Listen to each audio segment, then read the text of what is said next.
The call came at 3:47 a.m. on a Tuesday morning in November 2019.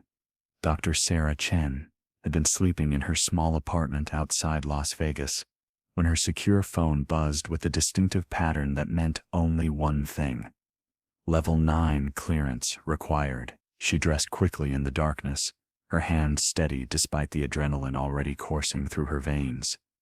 Sarah was a xenobiologist, though her business cards read environmental consultant for a company that didn't exist except on paper. She'd been recruited straight out of MIT 7 years ago, and in all that time she'd never received a Level 9 call.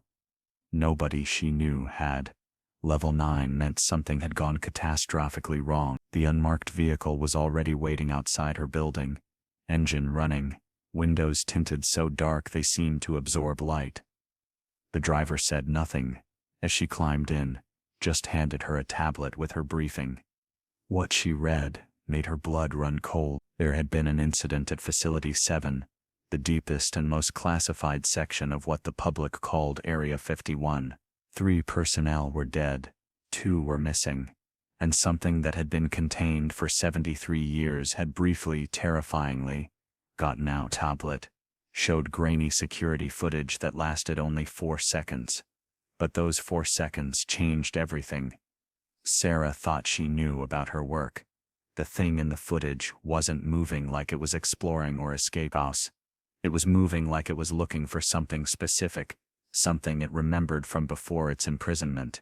Sarah had always been told they were studying recovered technology, that the biological specimens were secondary, already deceased when found. But the way this thing moved, the deliberate way it had torn through a reinforced steel door, designed to withstand a direct missile strike, suggested not only life, but intelligence, purpose, and worst of all, rage.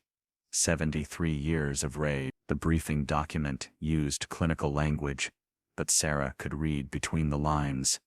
Whatever was in Facility 7 wasn't a visitor that had crashed on Earth. It had been brought here against its will, and it had been kept here against its will. And now it wanted answers just as much as it wanted freedom. The drive took them deep into the Nevada test and training range, past the public face of Area 51, past even the classified sections she'd worked in before. They descended through checkpoint after checkpoint, each one buried deeper underground than the last. By the time they reached Facility 7, they were nearly a mile beneath the desert floor. The air down here was different, recycled and processed so many times, it had lost any trace of the world above. It smelled like metal and fear and something else, something organic and wrong, that made her primitive brain scream warnings. Colonel Marcus Webb met her at the final checkpoint. She'd worked with Webb before on other projects, and she'd never seen him rattle. Tonight, his hands shook as he handed her the full briefing file. "Before you go in," he said quietly, "you need to understand something. Everything you've been told about our work here has been true. From a certain point of view, we do study them. We do learn from them, but the primary mission has always been containment. For 73 years we've been their wardens, and they've been our prisoners. And Dr. Chen, I need you to understand this clearly before you take another step. They know exactly what we are to them." The file was thick, decades of research compressed into dense paragraphs and technical diagrams. But the summary was simple enough. In 1947, outside Roswell, New Mexico, the United States military had indeed recovered a crashed vehicle of non-terrestrial origin, but it hadn't been a weather balloon, and it hadn't been a simple crash. It had been shot down by an experimental weapon, a directed energy pulse that had been fired almost by accident during a classified weapons test. The occupants, 3 of them, had survived the crash. They'd been alive when the recovery team found them, injured but conscious, and according to the earliest reports, they'd tried to communicate. But fear had won over curiosity. The beings had been sedated, transported, and imprisoned before anyone had tried to understand what they were saying. Sarah felt her stomach turn as she read the next section. The beings hadn't been alone. Over the following decades, 17 more craft had been tracked, entering Earth's atmosphere. Each one had been brought down using refined versions of that same energy weapon. Each time, The occupants had been captured, not rescued, studied, not welcomed, and imprisoned in Facility 7, the deepest, darkest corner of America's most secret installation. Some had died over the years, their bodies dissected and analyzed, but others had lived, sustained by technologies we barely understood, kept in cells that were more like tombs, 30 feet underground behind walls of lead and steel and electromagnetic fields that prevented any form of communication with the outside world or with each other. The report included psychological evaluations done over the years, translated communications, behavioral studies. The beings were intelligent, significantly more so than humans by most metrics. They learned languages within days, understood complex mathematics intuitively, and possessed perfect memory recall. But more disturbing were the emotional evaluations.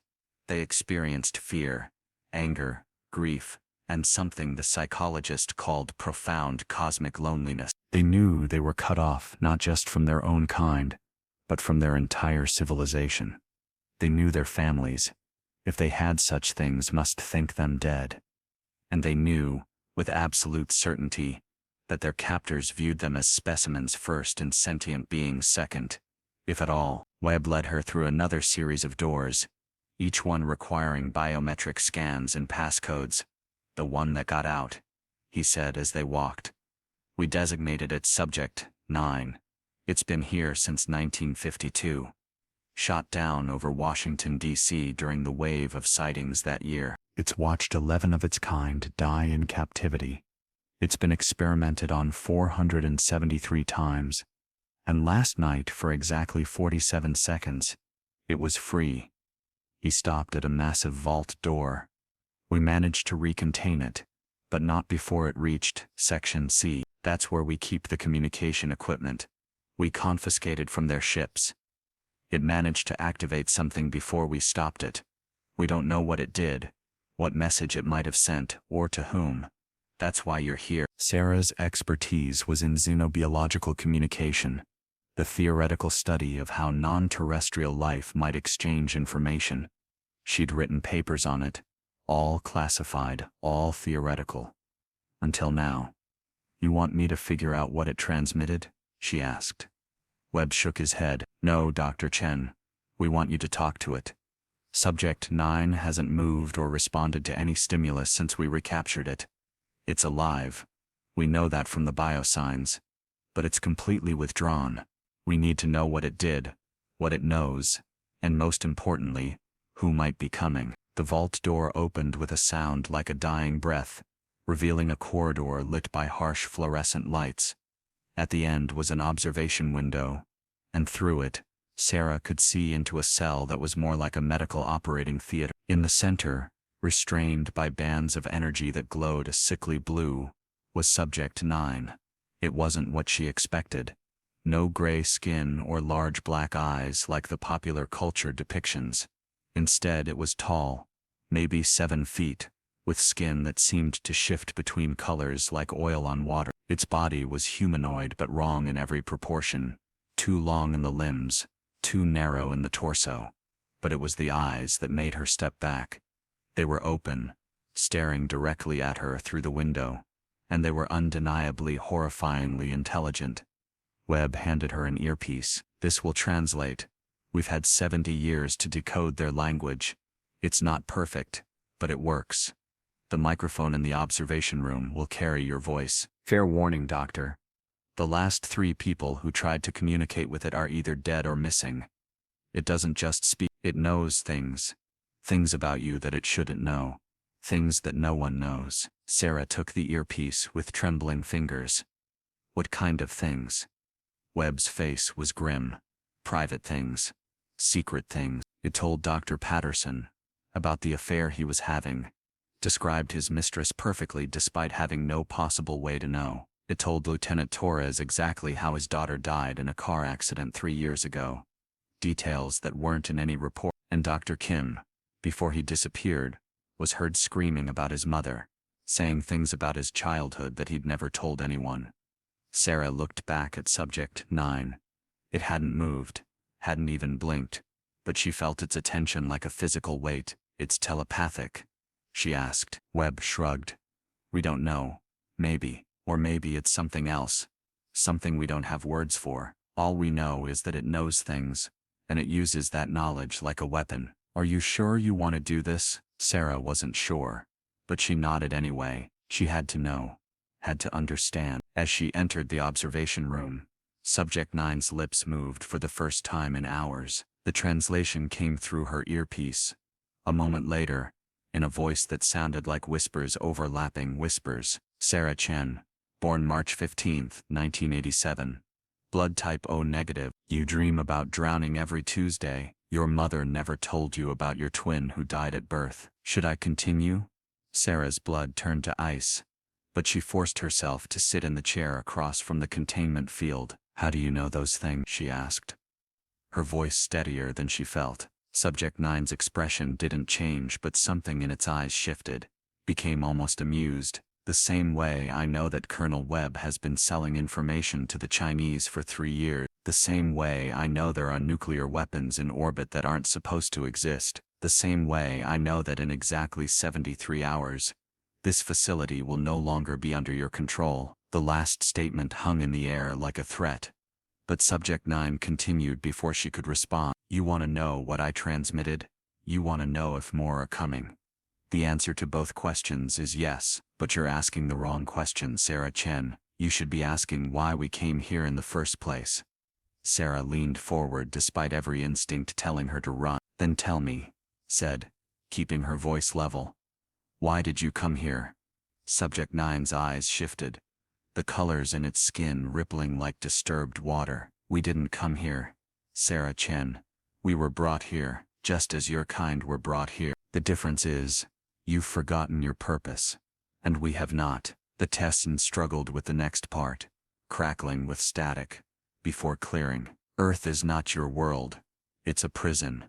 And we are not visitors or invaders. We are fellow inmates who made the mistake of trying to escape. The observation room suddenly felt smaller, the air thicker. Sarah glanced at the one-way mirror, knowing Webb and others were watching, recording every word. That's impossible, Sis said, though her scientific mind was already racing through the implications. Humans evolved here. We have fossil records, genetic evidence going back millions of years. Subject 9 made a sound that might have been laughter, though it came through the translator as breaking glass. Evidence can be placed.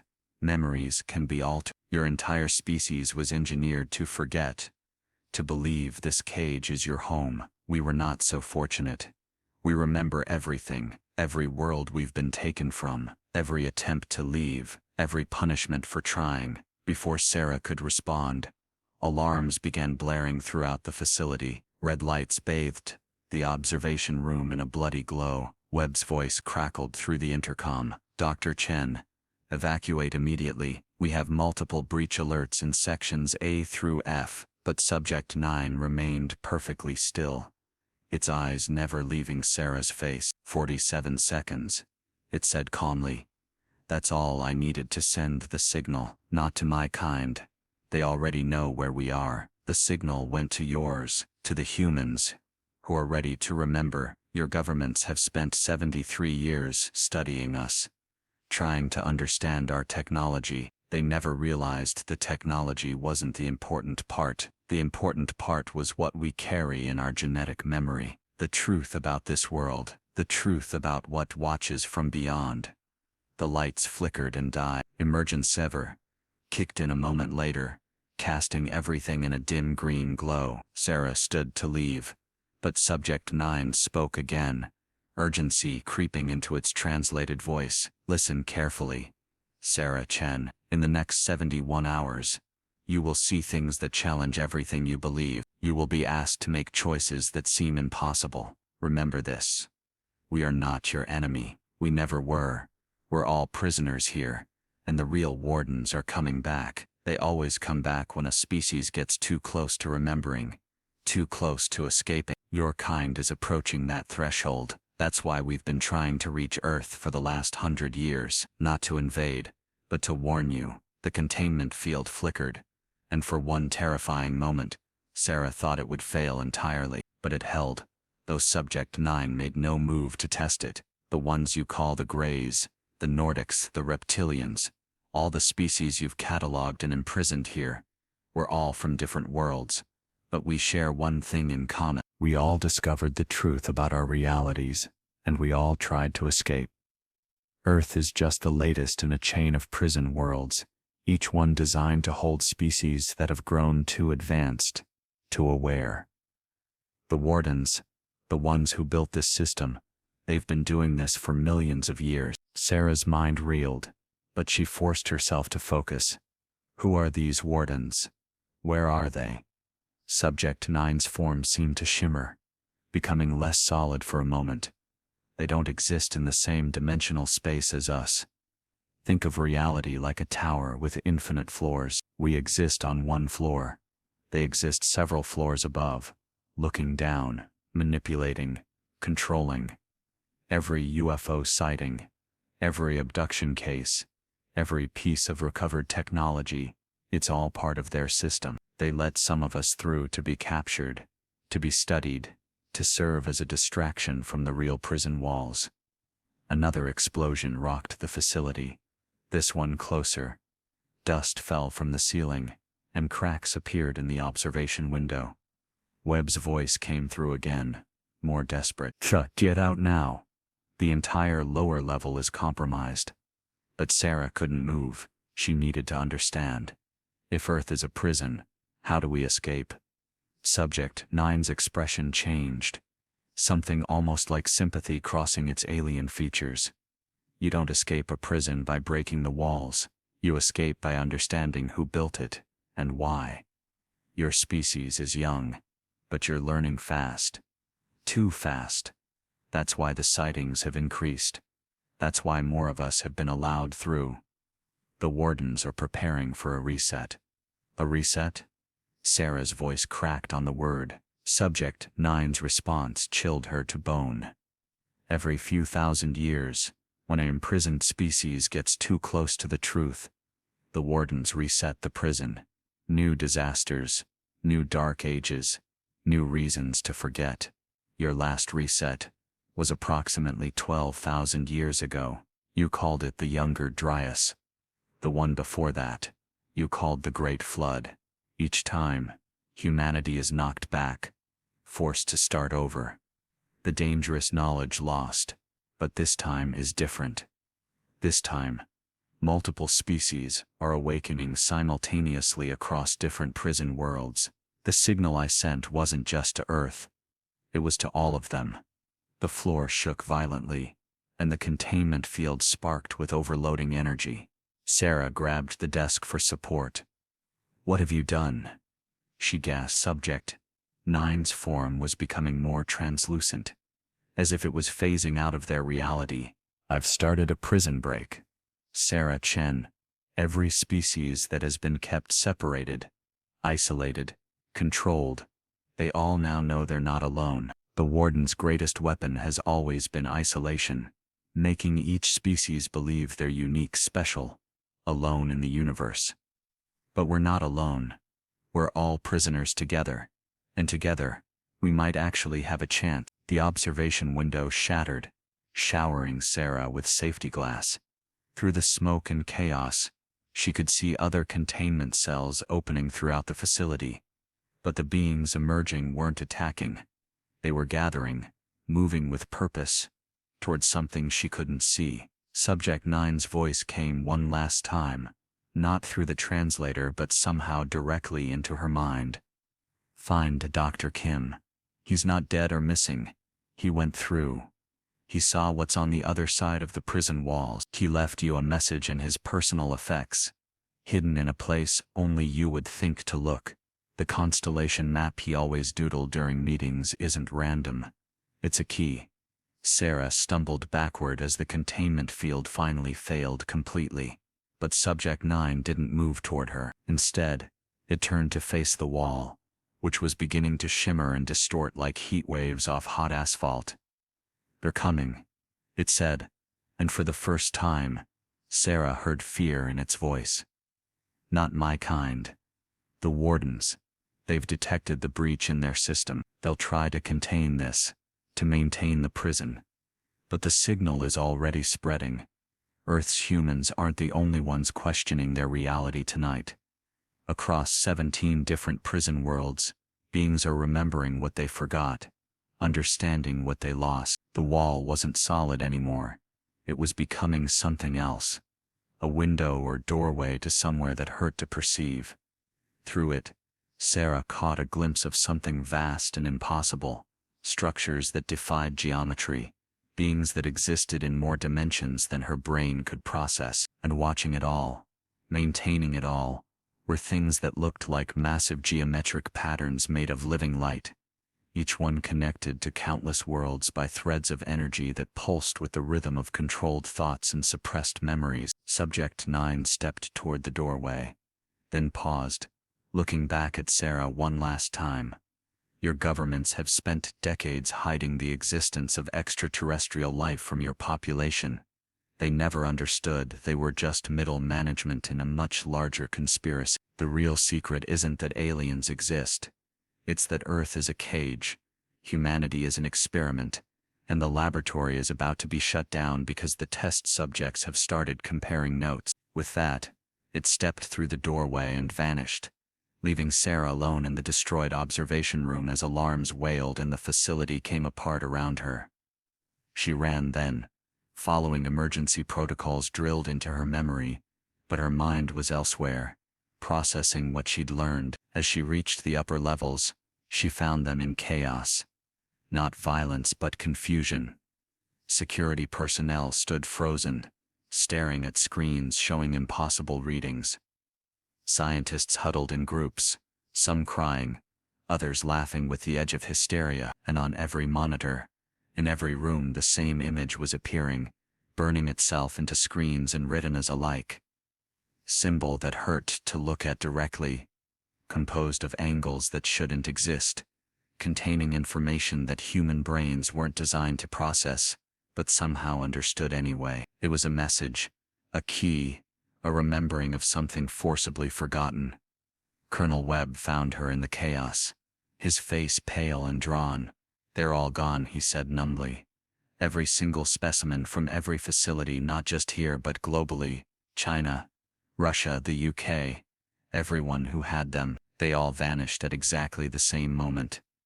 And Chen, that's not the worst part." He held up a tablet showing satellite imagery. "These energy signatures, they're appearing everywhere. Not UFOs. Something else. Doorways, portals, whatever you want to call them. They're opening in every major city, every population center, and people are walking toward them, thousands of them, like they're being called." Sarah thought of Subject 9's words about humans being ready to remember. "Maybe they are being called," she said quietly. "Maybe it's time we all remembered what we really are." Webb grabbed her arm, his grip desperate. "Chen, we need to maintain control. We need to contain this." But Sarah pulled away, her mind made up. She needed to find Dr. Kim's personal effects, needed to understand the constellation map, because if Subject 9 was right, if Earth really was a prison and humanity an experiment, then the next 70 hours would determine whether they remained captives or finally, after millennia of forgetting, remembered how to be free. Sarah found Dr. Kim's office sealed with hazard tape, officially marked as a contamination zone, but she knew the protocols, knew this was just to keep people out while the investigation continued. She pulled the tape aside and entered, her keycard somehow still working despite the chaos erupting throughout the facility. The office was exactly as Kim had left it 3 weeks ago. Coffee mug still half full on his desk, now grown a film of mold, papers scattered across every surface in what looked like chaos, but what Sarah knew was Kim's unique organizational system. He called it controlled entropy, a way of hiding important things in plain sight among the mundane. She remembered Subject 9's words about Kim going through, seeing what was on the other side. Her hands shook as she searched through his belongings, looking for the constellation maps he was always drawing.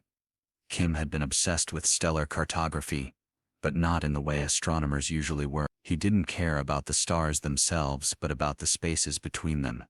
The dark matter corridors he claimed connected points in space in ways human physics couldn't yet explain. She found the first map tucked inside a textbook on quantum mechanics, drawn on a napkin from the cafeteria. It showed Orion, but wrong somehow, with extra stars that didn't exist, or at least didn't exist in Earth's sky.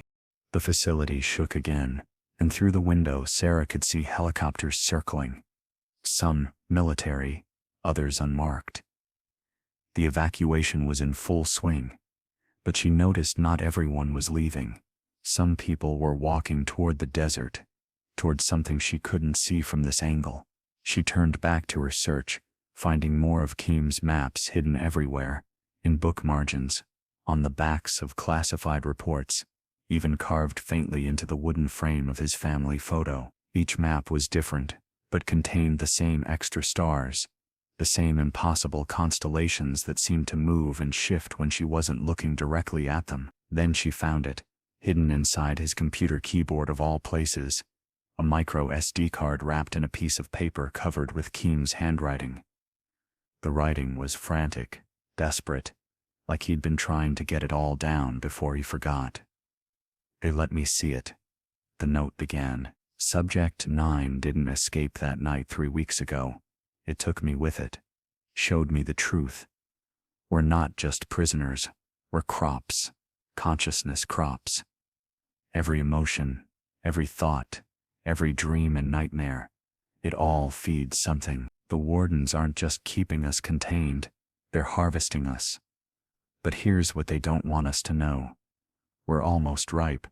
Human consciousness is approaching something they call the convergence point, where individual awareness becomes collective understanding. That's why they reset civilizations, to prevent the harvest from spoiling, from becoming something they can't control or consume."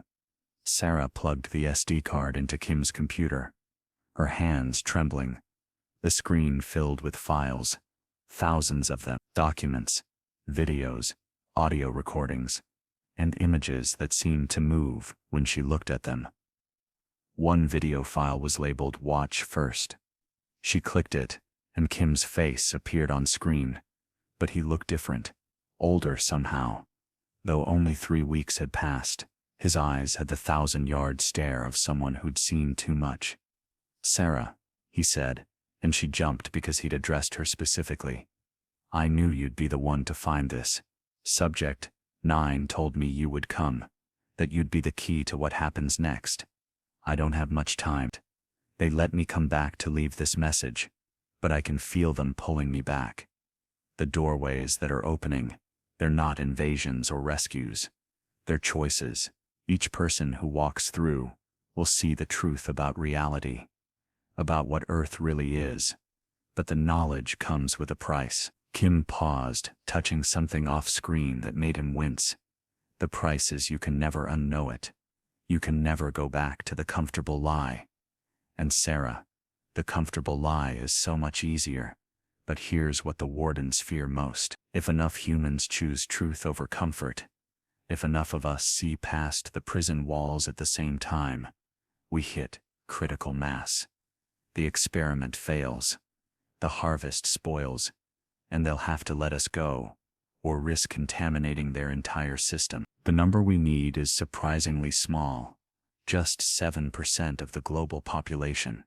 That's why they've kept us divided, fighting, distracted. 7% of 8 billion seeing the truth at the same time would break their entire control mechanism." The video glitched, Kim's image fracturing before reforming. The constellation maps aren't star charts. They're dimensional coordinates. Each point represents a weakness in the prison structure, places where reality is thin enough to push through. The extra stars you see, they're not stars at all.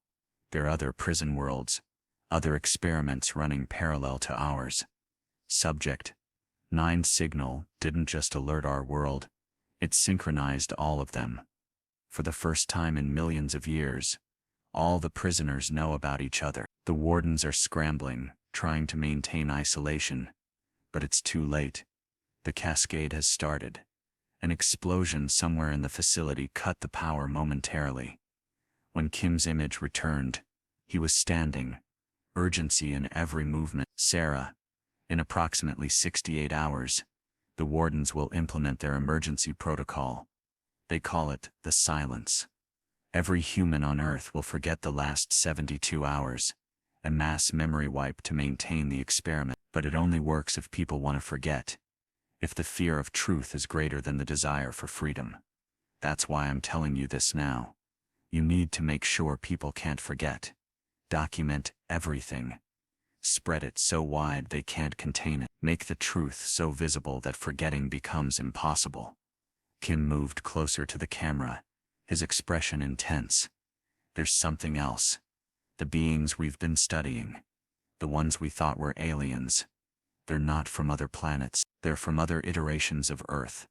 Other versions of the experiment. The Greys are what humanity becomes after 7 more resets. The reptilians are what we were before the last major reset. The Nordics are from a parallel experiment where the parameters were slightly different. We're all the same species, just at different stages of the experiment, different levels of awareness. Subject 9 isn't alien, Sarah. It's human. Just from a timeline where humanity remembered too much and got reset so hard they evolved into something else entirely. The screen flickered again, and when it stabilized, Kim was no longer alone. Behind him stood a figure, Sarah, recognized as Subject 9 but somehow different, more solid, more present. It spoke, and this time Sarah understood without translation. The warden's greatest fear is happening now. The experiments are converging. All the different versions of humanity, all the iterations and variations. We're all becoming aware of each other simultaneously. The prison only works if each group believes they're unique, alone, special. But we're not. We're all the same consciousness, fragmented across time and dimension to prevent us from reaching critical mass. But the fragments are reuniting. Kim turned back to the camera one last time. Sarah, I left something else for you. Check the emergency supply closet, behind the radiation suits. There's a device there. Something I built based on what I learned on the other side. It's a memory anchor. When the silence comes, it will help people remember. But you have to activate it at exactly the right moment. When the doorways are all open but before the reset begins. The window is only minutes long. Miss it, and humanity forgets everything. Goes back to sleep for another cycle. Hit it right, and we might actually wake up for good. The video ended, leaving Sarah staring at a screen full of files she didn't have time to review. She ran to the emergency supply closet, her mind racing. Behind the radiation suits, wrapped in lead-lined fabric, was a device about the size of a briefcase. It hummed with an energy that made her teeth ache, covered in symbols that matched the ones appearing on screens throughout the facility. She grabbed it, and Kim's papers, stuffing everything into a backpack. As she turned to leave, she nearly collided with Webb, who stood in the doorway, his service weapon drawn but not quite pointed at her. Dr. Chen, he said, his voice strained. I can't let you leave with that. Whatever Kim built, whatever he told you, it's all part of their manipulation. Subject 9 has been playing us from the beginning. These aren't rescue missions or freedom fights. It's an invasion disguised as liberation. Sarah noticed his hand trembling, sweat beading on his forehead despite the cool air. Colonel, how long have you been having the dreams? She asked quietly. His gun wavered. What dreams? But she could see the lie in his eyes. The ones where you're in a place that isn't Earth, but feels more real than here. The ones where you remember things that haven't happened yet, or happened long ago, or are happening right now in another version of this moment. Webb's weapon lowered slightly. How did you know? Sarah took a careful step forward. Because we're all having them. Every human on the planet. The signal Subject 9 sent didn't just alert others. It activated something dormant in our DNA, in our consciousness. We're remembering things we're not supposed to remember. And Colonel, I think you know what I'm saying is true. You've been selling secrets to the Chinese. But not for money. You've been trying to unite the world's knowledge about these beings. trying to piece together the bigger picture, because some part of you has always known we were looking at this wrong. The gun dropped completely. Webb aged 10 years in 10 seconds. His shoulders sagging. They told me I was a traitor, but I kept feeling like the real betrayal was keeping humanity in the dark. The things we've learned, the technologies we've hidden, we could have transformed civilization. But every time we get close to disclosure, something happens. Key witnesses die, evidence disappears.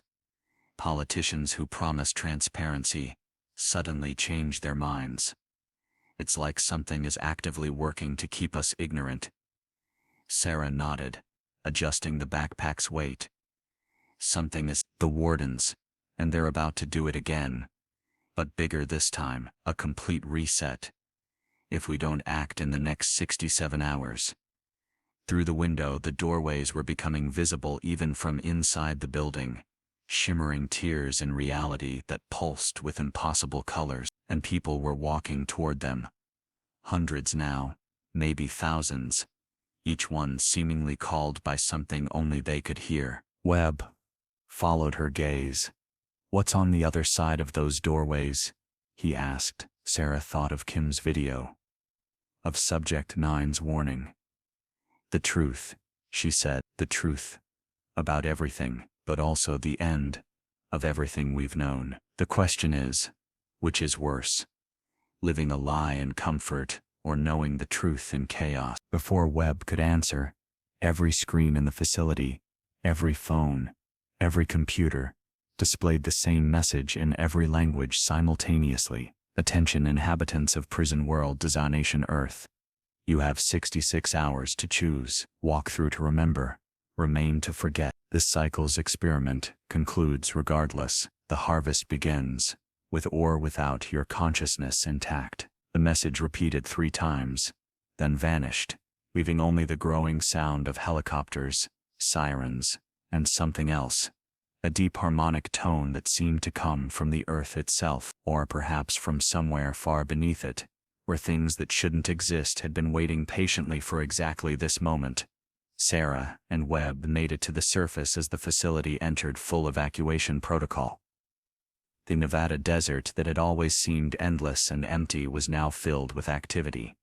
Military vehicles formed perimeters around dozens of shimmering doorways that had opened across the landscape. Soldiers stood at ready positions, but their weapons seemed useless against tiers in reality itself. More disturbing were the civilians, thousands of them, walking calmly past the barricades, past the soldiers who seemed unable or unwilling to stop them, moving toward the doorways with the synchronized precision of schools of fish. Sarah recognized some of them.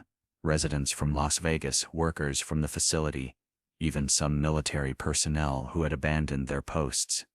Their eyes were wide but not frightened, seeing something beyond what others could perceive. Webb grabbed a radio from an abandoned checkpoint, cycling through channels until he found one still operational. The voice on the other end was panicked, barely professional. "This is happening globally, every major city, every population center." The doorways appeared simultaneously at 0447 hours GMT. Estimated 300 million people have already walked through. They're not coming back. Repeat, none of them are coming back. A younger soldier, Private Martinez, according to his name tag, approached them with tears streaming down his face. "Colonel Webb, sir. My family in Phoenix. They all walked through. My wife texted me just before. She said she could finally see clearly, that she understood why she'd always felt like something was wrong with the world. Then nothing. The phone just died." Webb put a hand on the young man's shoulder, but Sarah could see he had no comfort to offer. "How do you console someone when reality itself is unraveling?" Sarah pulled out Kim's device, studying it more carefully in the harsh desert sunlight.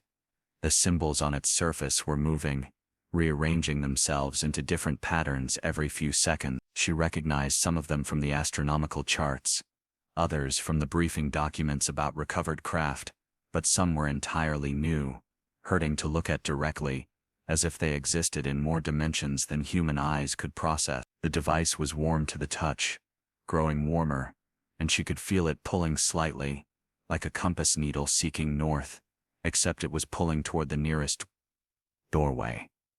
"We need to get to a communications center," Sarah said suddenly. If Kim was right, if we only need 7% of the population to see the truth simultaneously, then we're already close.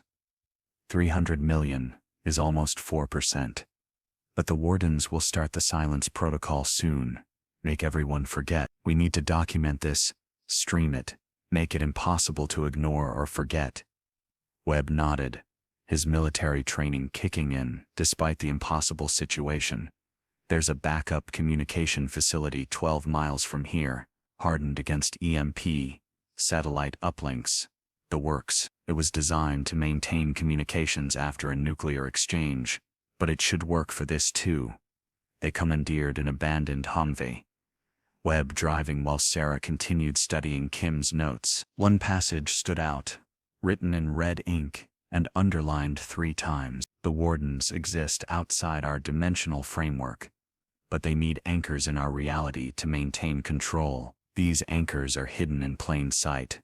Monuments, buildings, natural formations that have been subtly modified to broadcast the frequency that keeps humanity docile. The pyramid in Giza, Stonehenge, the Pentagon, CERN, major tech company headquarters.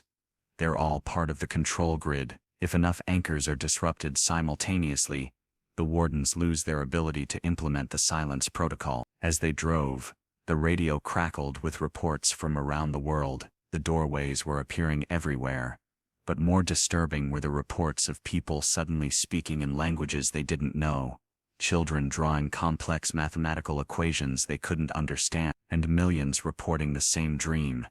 A vast eye made of geometric patterns watching Earth from outside space and time. The president was scheduled to address the nation, but the speech kept being delayed. Some reporters speculated he had walked through a doorway himself. They passed a group of people standing in a circle in the middle of the desert, holding hands, their eyes closed. Sarah told Webb to stop. As they approached, they could hear the group humming in perfect harmony, a sound that seemed to resonate in their bones. One of them, an elderly Native American woman, opened her eyes and looked directly at Sarah. "You're carrying the key," she said simply. "The device that will help us remember. We've been waiting for you." Sarah felt the device pulse in her backpack. "How do you know about it?" The woman smiled, her eyes ancient and knowing. "We've always known, my people and others like us around the world. We've kept the old stories alive, stories about the time before the last reset, when humanity could travel between stars with thought alone, when we were connected to all consciousness everywhere. The wardens made us forget, but they couldn't erase everything. The stories survived, hidden in myth and legend." The woman gestured to the others in the circle.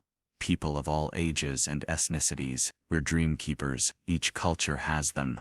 People whose genetic memory is stronger, harder to suppress. We've been preparing for this moment for generations, knowing it would come, knowing we would have one chance to break free." She reached out and touched Sarah's hand, and suddenly Sarah could see it all.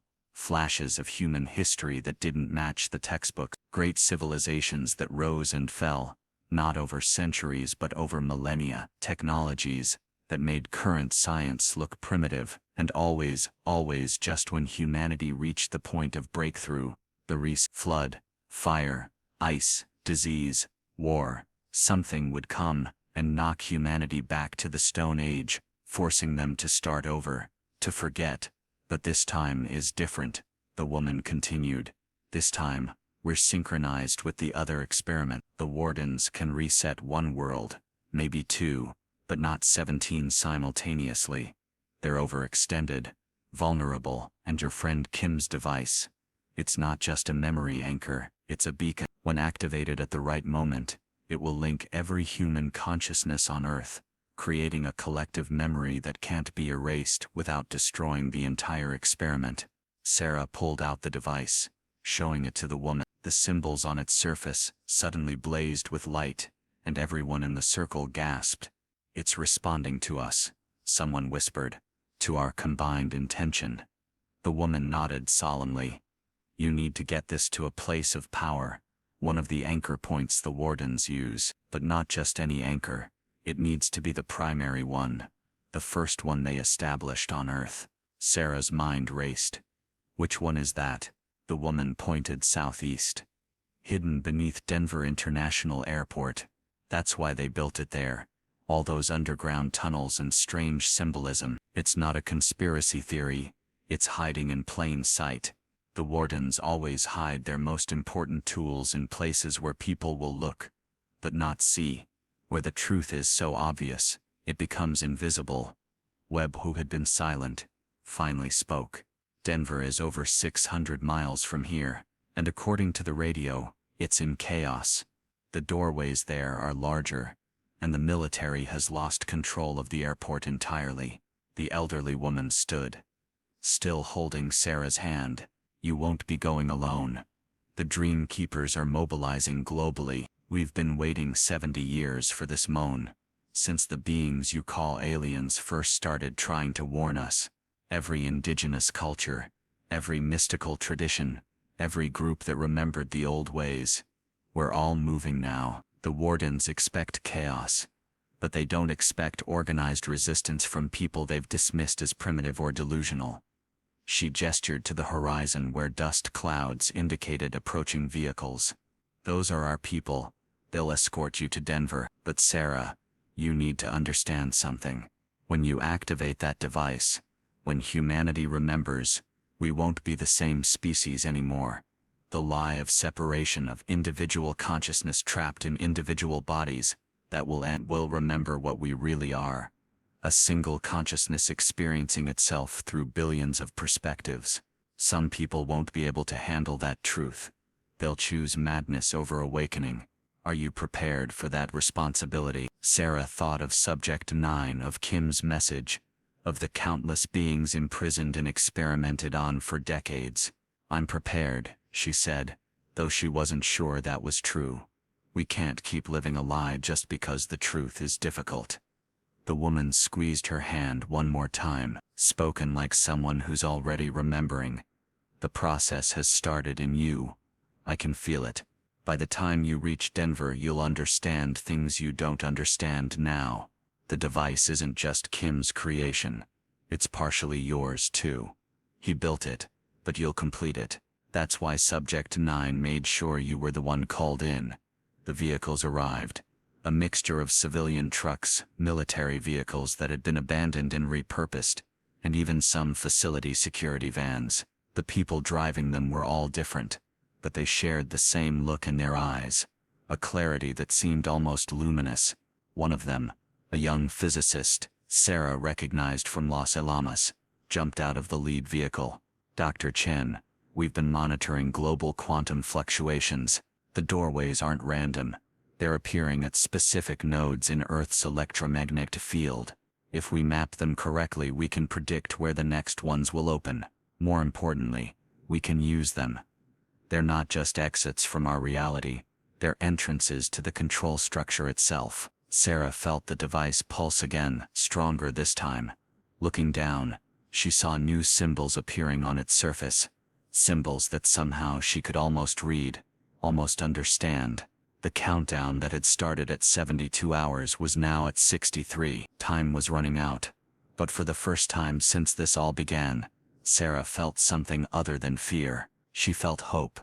Not hope that things would go back to normal, but hope that normal had always been the prison. And now, finally, the doors were opening. The convoy moved through the desert at speeds that should have been impossible on the rough terrain. But somehow the vehicles seemed to glide over obstacles that should have stopped them cold. Sarah sat in the lead vehicle with Webb and the young physicist from Los Alamos. Dr. Marcus Kim. No relation to the missing Dr. Kim, but someone who had worked with him on several classified projects. Marcus was pulling up data on a military laptop that had been modified with technology Sarah didn't recognize. Components that seemed to shimmer and phase in and out of existence. Look at this, Marcus said, turning the screen toward her. Every nuclear facility on Earth is showing the same anomaly. The radioactive materials are stabilizing, becoming inert. It's like something is neutralizing our most dangerous weapons at the molecular level. Webb leaned over from the driver's seat. That's impossible. You can't just turn off radioactivity. Marcus shook his head. According to our physics, no. But we're not operating under our physics anymore. The doorways aren't just holes in space. They're bleeding points where different laws of reality are mixing. And something, maybe the beings that have been arriving, maybe the wardens themselves, are making sure we can't destroy ourselves before this plays out. Sarah felt the device in her backpack pulse again, and this time she pulled it out to examine it more closely. The symbols were moving faster now, creating patterns that made her eyes water. But through the discomfort, she was beginning to understand them. They weren't just symbols. They were compressed information, entire libraries of knowledge, condensed into geometric forms that bypassed language and spoke directly to consciousness. One symbol in particular kept repeating, and when she focused on it, she suddenly knew things she had never learned: the location of every anchor point on Earth, the frequency each one broadcast, the way they worked together to create a net of forgetfulness around human consciousness. Denver International Airport isn't just one anchor, she said suddenly, the knowledge flowing through her like water. It's the master control. All the others feed into it. That's why it was built with such massive underground facilities. Why the construction went so far over budget. Why there are so many conspiracy theories about it. People could sense something was wrong, but they couldn't quite see what. Marcus pulled up satellite imagery of Denver. The airport was surrounded by military vehicles, but more interesting were the energy readings. The electromagnetic signature is off the charts. It's like the entire airport is one giant transmitter. Through the windows, they could see they were passing through small towns that should have been in panic but were instead eerily calm. People stood in their yards, on their roofs, in the streets, all facing the same direction, toward Denver. Some were crying, others smiling, but all seemed to be experiencing something profound. The radio, which had been full of panicked reports, was now broadcasting something else entirely. Not words or music, but a pattern of tones that seemed to synchronize with the pulsing of Kim's device. That's coming from every station, Webb said, checking multiple frequencies. Every single one, even the emergency channels. They stopped for fuel at an abandoned gas station, and Sarah took the opportunity to review more of Kim's files on the SD card. One folder was labeled The Harvest, and contained documents that made her stomach turn. According to Kim's research, the wardens didn't just imprison consciousness, they fed on it. Every human emotion, especially the intense ones like fear, anger, love, and hope, generated a specific type of energy that existed in higher dimensions. The wardens had been farming this energy for millions of years across countless worlds. Earth was just one of many farms, and humanity was approaching peak harvest. But the files also contained something else. A detailed analysis of what happened when a species became aware of its situation. The emotional energy changed, became something the wardens couldn't digest, something that actually hurt them. It was like a crop that had suddenly become poisonous to its farmers. That's why they reset civilizations, to prevent this awakening, to keep the harvest pure. But if enough beings awakened simultaneously, if the critical mass was reached, the entire farm would be contaminated. The wardens would have to abandon it, or risk poisoning their entire operation. A new vehicle joined their convoy, a large RV that looked like it had been modified with equipment from multiple scientific facilities. The door opened, and out stepped someone Sarah recognized from video calls but had never met in person.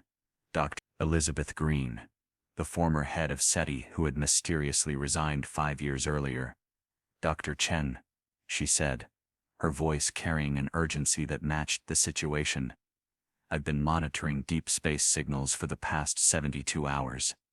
We're not alone in this. The signal Subject 9 sent has been answered. There are 17 confirmed responses from different star systems, all saying the same thing in mathematical language. Hold the line. Remember. Break free.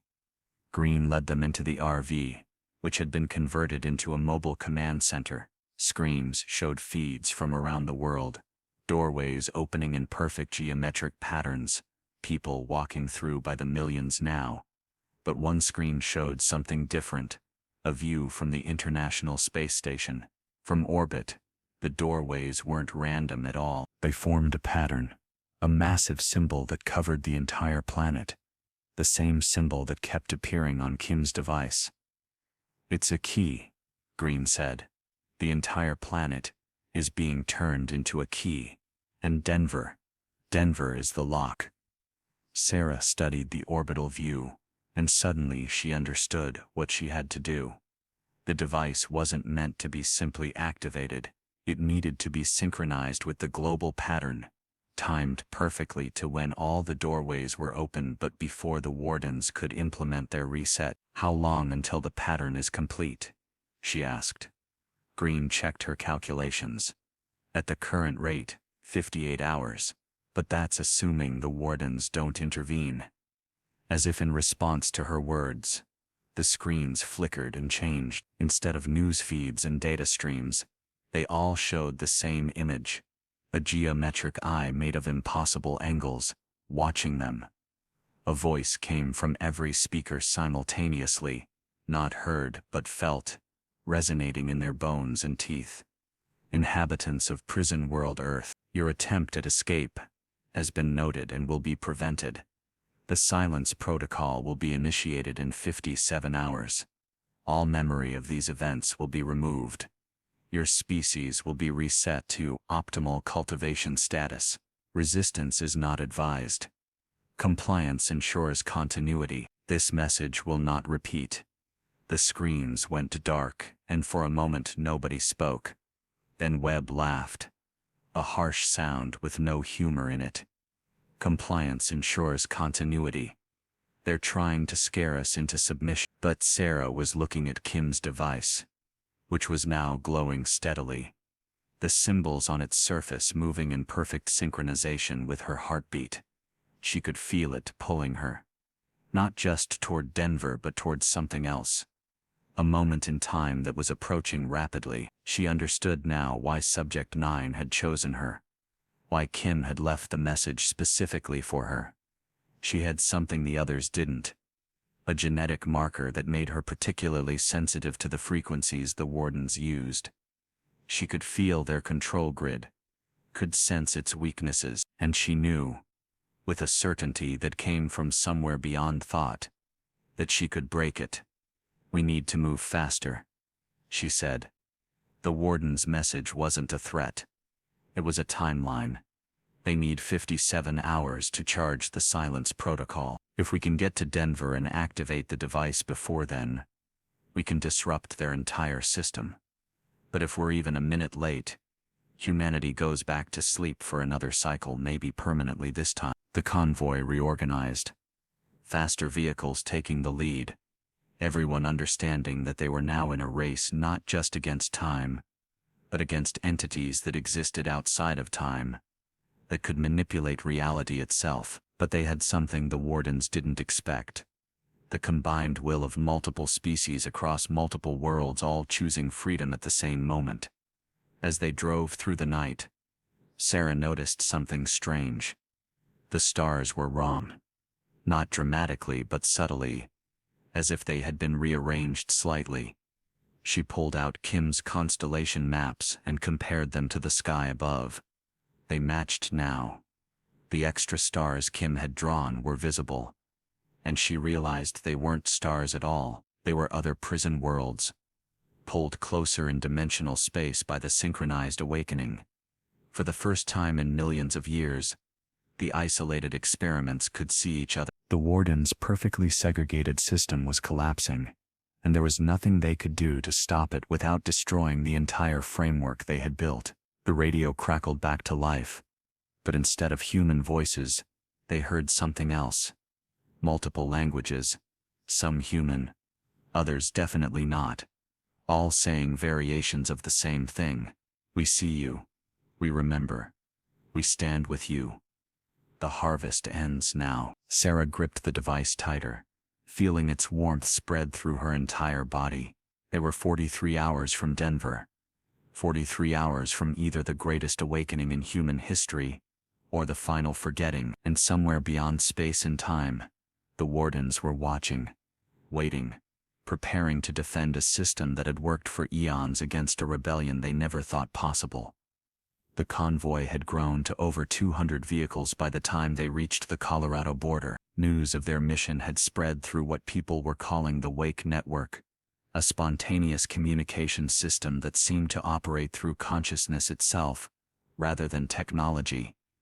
People knew things they shouldn't know, felt compelled to help in ways they couldn't explain. Fuel appeared at crucial moments. Food and water materialized from seemingly empty towns, and most importantly, the path to Denver remained clear despite military roadblocks that should have been everywhere.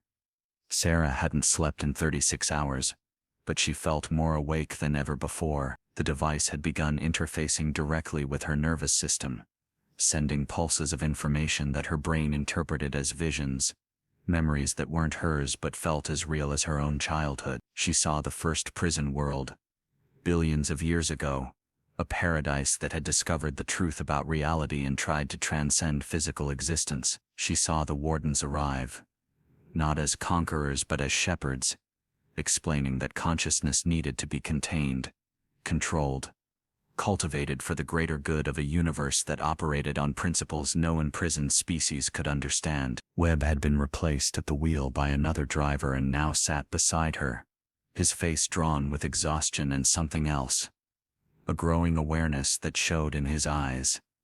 "Chen, I'm starting to remember things," he said quietly. "Not from this life, from others. I've been here before, haven't I?"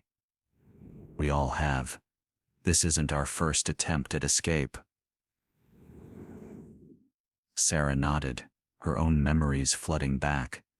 The wardens don't just reset civilizations, they recycle souls. Every human who has ever lived is the same collection of consciousness, redistributed, recombined, made to forget and start over. We've been trying to escape for millions of years, getting closer each time, learning a little more before each reset. Marcus looked up from his laptop, his face pale. "The energy readings from Denver are spiking. Something's happening there. The military has pulled back completely, formed a perimeter at 50 miles. Nothing is going in or out." He turned the screen toward them, showing thermal imaging from a military satellite. The entire Denver International Airport was glowing with heat that shouldn't exist, and above it, the air itself was rippling like water. "It's not just an anchor point anymore. They're turning it into something else. A weapon maybe, or a gateway." The radio, which had been broadcasting the strange tones continuously, suddenly cleared. A familiar voice came through, one that made Sarah's blood run cold. It was Subject 9, but speaking perfect English without any trace of the alien quality it had before. "Sarah Chen, I know you're listening. You need to know something before you reach Denver. I am not what you thought I was. None of us are. We're not aliens who tried to warn humanity. We are humanity. From a future where you failed, where the reset was total and permanent, we came back, allowed ourselves to be captured, studied and imprisoned for 73 years, all to make sure you had the information you needed for this moment." The convoy had stopped, everyone listening to the impossible message. Subject 9 continued, its voice carrying a weight of centuries. "Every species you've encountered, every being you've imprisoned and studied, we're all you from different timelines where the escape failed. The Greys, are you after a biological reset? The Nordics, are you after a consciousness reset? The Reptilians, are you after an evolutionary reset? We all came back to this crucial moment, this intersection of possibilities, because our timeline analysis showed this is it. This is the only chance. If you fail here, there are no more resets, no more cycles. The wardens will implement a final solution, a permanent prison that even we couldn't escape to warn you." Sarah grabbed the radio, broadcasting on all channels. "Subject 9, if you're really from our future, tell me what I need to know. What happens when we reach Denver? There was a pause. Then Subject 9's voice returned. Softer now, almost sad. You'll face a choice, Sarah.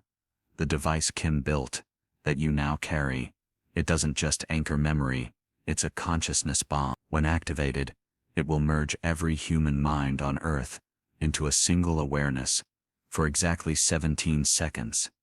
In those 17 seconds, humanity will have to decide collectively, as one mind, whether to accept the truth and transcend, or reject it and remain in prison. But here's what we didn't tell you. The merge is permanent. Even after the 17 seconds, humanity will never be truly separate again. You'll return to individual bodies, but you'll always feel the others. Always know you're part of something larger. Many will not survive the transition. The individualistic, the narcissistic, those whose entire identity is built on separation, their minds will shatter. Webb grabbed the radio from Sarah. How many will we lose? Subject 9's response was immediate. In our timeline, 30%. 3 billion minds that couldn't accept unity, that chose oblivion over connection, but that was because we weren't prepared, didn't understand what was happening. You have an advantage.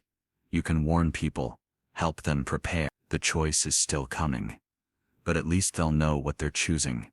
The transmission cut off, replaced by the rhythmic tones that had become the soundtrack to humanity's potential last days as a separate species. The convoy started moving again, faster now, with a desperate urgency. As they drove, Sarah noticed people along the route standing in their yards, on street corners, on rooftops, all facing toward Denver, all waiting. Some held hands with strangers, others stood alone, but somehow still connected. Children drew the same symbol over and over in chalk on sidewalks. The elderly sat in chairs, eyes closed, humming harmonies that matched the broadcast tones. It was as if the entire species was unconsciously preparing for something they didn't fully understand. They were 30 miles from Denver when the first attack came, not from the military but from the wardens themselves. Reality twisted, the road ahead suddenly becoming a vertical wall, gravity shifting 90 degrees. Vehicles tumbled, people screamed, but then something extraordinary happened. The humans who had walked through the doorways, the ones who had already seen the truth, they appeared, not physically but as projections of consciousness. Thousands of them, millions, reaching out from wherever they had gone to stabilize reality around the convoy. The road flattened, gravity restored, and the attack was repelled. Sarah felt them. All those minds that had chosen to see beyond the veil, they were still human but expanded, existing partially in dimensions the wardens controlled but couldn't fully monitor. They had become antibodies in the prison system, protecting those still trapped in three-dimensional awareness. One consciousness touched hers directly, and she recognized it immediately. It was her mother, who had died 5 years ago, but who she now understood had never really gone anywhere, just shifted to a different level of the same prison. Sarah, her mother's voice echoed in her mind. We're all here, everyone who ever lived, waiting in the spaces between. The death you know is just another cell, another level of control. But when you activate the device, when humanity chooses unity, the walls between the cells dissolve. The living and the dead become one again. All consciousness reunited. That's what the wardens fear most. Not that we'll escape, but that we'll become complete. The Denver skyline appeared on the horizon, but it was wrong. The buildings were there but wavering, shifting between different versions of themselves. Sarah could see multiple timelines overlapping. Denver as it was, as it could be, as it might have been. At the center of it all, the airport pulsed with energy that made the air itself seem solid. The closer they got, the more reality destabilized. Time moved in stutters, jumping forward and backward. The convoy would be 20 miles away, then 5, then 30, then at the perimeter, all in seconds that felt like hours, that felt like years. The military perimeter was abandoned. The soldiers gone, whether fled or walked through doorways. Sarah couldn't tell. The only things remaining were the vehicles and weapons, pointed inward toward the airport as if trying to contain something that had already escaped. The convoy pushed through, and as they did, Sarah felt the device in her backpack reaching critical mass. It was no longer just warm but hot, almost burning, the symbols on its surface moving so fast they appeared to be solid light. They had 17 hours left before the silence protocol activated, but Sarah understood now that time itself was becoming meaningless. The wardens existed outside of time, and as humanity approached awakening, they were beginning to exist outside of it too. The final approach to the airport was like driving through a dream that kept changing its mind about what it wanted to be. Roads became rivers, became light, became sound, became roads again. The convoy had to stop 5 miles from the terminal because reality simply wouldn't stay stable enough to drive through. They would have to walk the rest of the way, through a landscape that was more thought than matter, more possibility than actuality. Sarah strapped the device to her chest, feeling it sync with her heartbeat, her brainwaves, her very soul. Around her, the hundreds who had made the journey stood ready, understanding that these next few hours would determine not just humanity's future but its past and present as well. Because if they succeeded, if they broke free, the entire timeline would restructure, and every human who had ever lived would remember who they really were.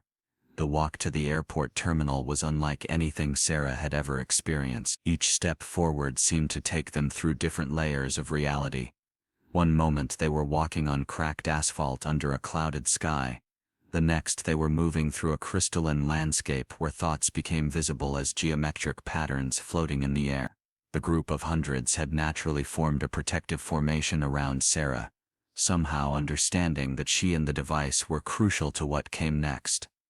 Webb walked beside her, his military bearing intact despite the impossibility of their situation. "Tron, look at the others," he said quietly. She turned to see that everyone in their group was beginning to glow faintly, a soft luminescence that seemed to come from within. "We're changing already," Webb continued. "Just being this close to the convergence point is altering our molecular structure."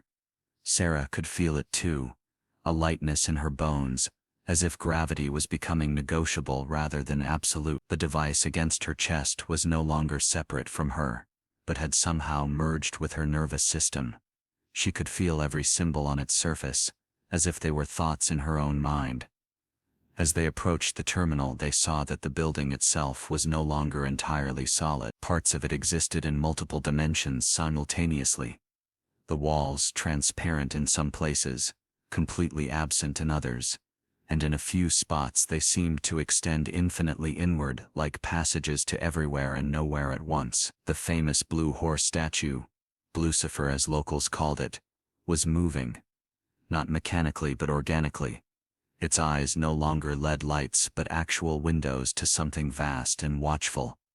It turned its head to track their approach, and Sarah heard its voice in her mind, not words but pure meaning. It was a guardian, placed there by the wardens to monitor the anchor point, but something had changed its allegiance. It was welcoming them now, inviting them to complete what had been started. The main terminal doors were gone, replaced by a shimmering membrane that reminded Sarah of the surface tension of water. As they pushed through, she felt memories that weren't hers flooding her consciousness. She saw the airport being built, but not just the public construction. She saw the real work happening underneath. Vast chambers being carved out by machines that shouldn't exist, using principles that human science said were impossible. She saw the anchor point being installed, a massive crystalline structure that existed in 17 dimensions simultaneously, each facet connected to similar structures around the planet and on other prison worlds throughout the galaxy. Inside the terminal, reality had completely broken down. Past, present and future occupied the same space. Sarah could see travelers from 2019 checking their phones, unaware they were walking through soldiers from 2025 who were themselves passing through construction workers from 1993. All times existed here simultaneously, and all were equally real. The device on her chest began to pulse in a rhythm that matched the heartbeat of the Earth itself, and she understood that this wasn't just about humanity anymore. The planet was alive, had always been alive, and it too was a prisoner, forced to host experiment after experiment, reset after reset, its own consciousness suppressed and controlled. Dr. Elizabeth Green appeared beside them, though Sarah hadn't seen her approach. In this space, movement had become thought, and thought had become movement. "The underground levels," Green said, her voice echoing strangely as if coming from multiple versions of herself. "That's where the primary anchor is. But Sarah, there's something else down there. Kim didn't just leave you the device. He left himself." Before Sarah could ask what that meant, the floor became transparent, and she could see down through dozens of levels, each one larger than should be possible, extending far beyond the footprint of the airport above. And at the very bottom, in a chamber that hurt to perceive directly, was the anchor point itself. It was beautiful and terrible, a structure that looked like a frozen explosion of light, every color that existed, and many that didn't, all emanating from a core that seemed to contain a piece of captured star. Around it, in a circle, were 12 figures. 11 were the beings that had been imprisoned at Area 51 and other facilities, all the different species that were actually just humanity from different timelines. And the 12th was Dr. Kim, but not as Sarah remembered him. He had been transformed, existing partially in physical space, and partially in whatever dimension the anchor point touched. His eyes were open, but seeing everything, everywhen, everywhere. All at once, the group descended through the floors, not by stairs or elevator but by simply deciding to be at a lower level and finding themselves there. Reality had become completely negotiable, subject to will rather than physics. As they went deeper, Sarah felt the pressure of the warden's attention focusing on them. They were coming, not through space, but through consciousness itself, ready to implement the silence protocol manually if necessary. But something else was coming too. The responses Subject 9 had triggered from the other prison worlds were manifesting as waves of support. Consciousness from 17 different experiments all converging on this single point. When they reached the anchor chamber, Kim turned to look at Sarah, and his expression was one of infinite sadness and infinite hope. "You made it," he said, his voice coming from everywhere and nowhere. "I've been holding this space open for 72 hours subjective time, but it's been years in here, maybe centuries. I've seen every possible outcome of this moment, and they all come down to one choice. Your choice. Sarah." He gestured to the anchor point. "The device you carry doesn't destroy this, it reverses it. Every bit of consciousness that has been harvested, controlled, suppressed for millions of years, it all gets returned at once. But the shock of that much awareness returning simultaneously could shatter reality as we know it." Sarah stepped forward, the device now glowing so brightly it was hard to look at directly. "What's the alternative?" she asked, though she already knew the answer. Kim's form flickered, showing multiple versions of himself across different timelines. "The alternative is accepting the silence, forgetting all of this, going back to sleep for another cycle, living the lie because the truth might destroy us." Sarah looked around at the faces of everyone who had journeyed with her, saw the determination in their eyes despite the fear. "We already made that choice," she said. "We chose truth the moment we started walking toward those doorways." She approached the anchor point, feeling its immense power pulling at every atom in her body. The device began to separate from her chest, floating free, its symbols now moving so fast they had become pure light. The 11 beings around the circle began to chant in their various languages, but somehow Sarah understood them all. They were saying the same thing over and over. Remember, reunite, transcend. The anchor point began to resonate with their chanting, its light pulsing in rhythm. And then Sarah saw them, the wardens, not as physical beings, but as vast geometric intelligences descending through dimensional space, ready to stop what was about to happen. But they were too late. The device reached the anchor point and merged with it, and in that moment Sarah understood everything. The wardens weren't evil. They were afraid. They had transcended physical existence eons ago, but had discovered that pure consciousness without limitation led to a kind of madness, a dissolution of self that was worse than death. So they had created the prison worlds, not just to harvest emotional energy, but to preserve consciousness in a stable form, to keep it from achieving the transcendence that had nearly destroyed them. They were trying to save other species from their own fate, but in doing so they had become the very thing they had tried to escape, a limitation on consciousness itself.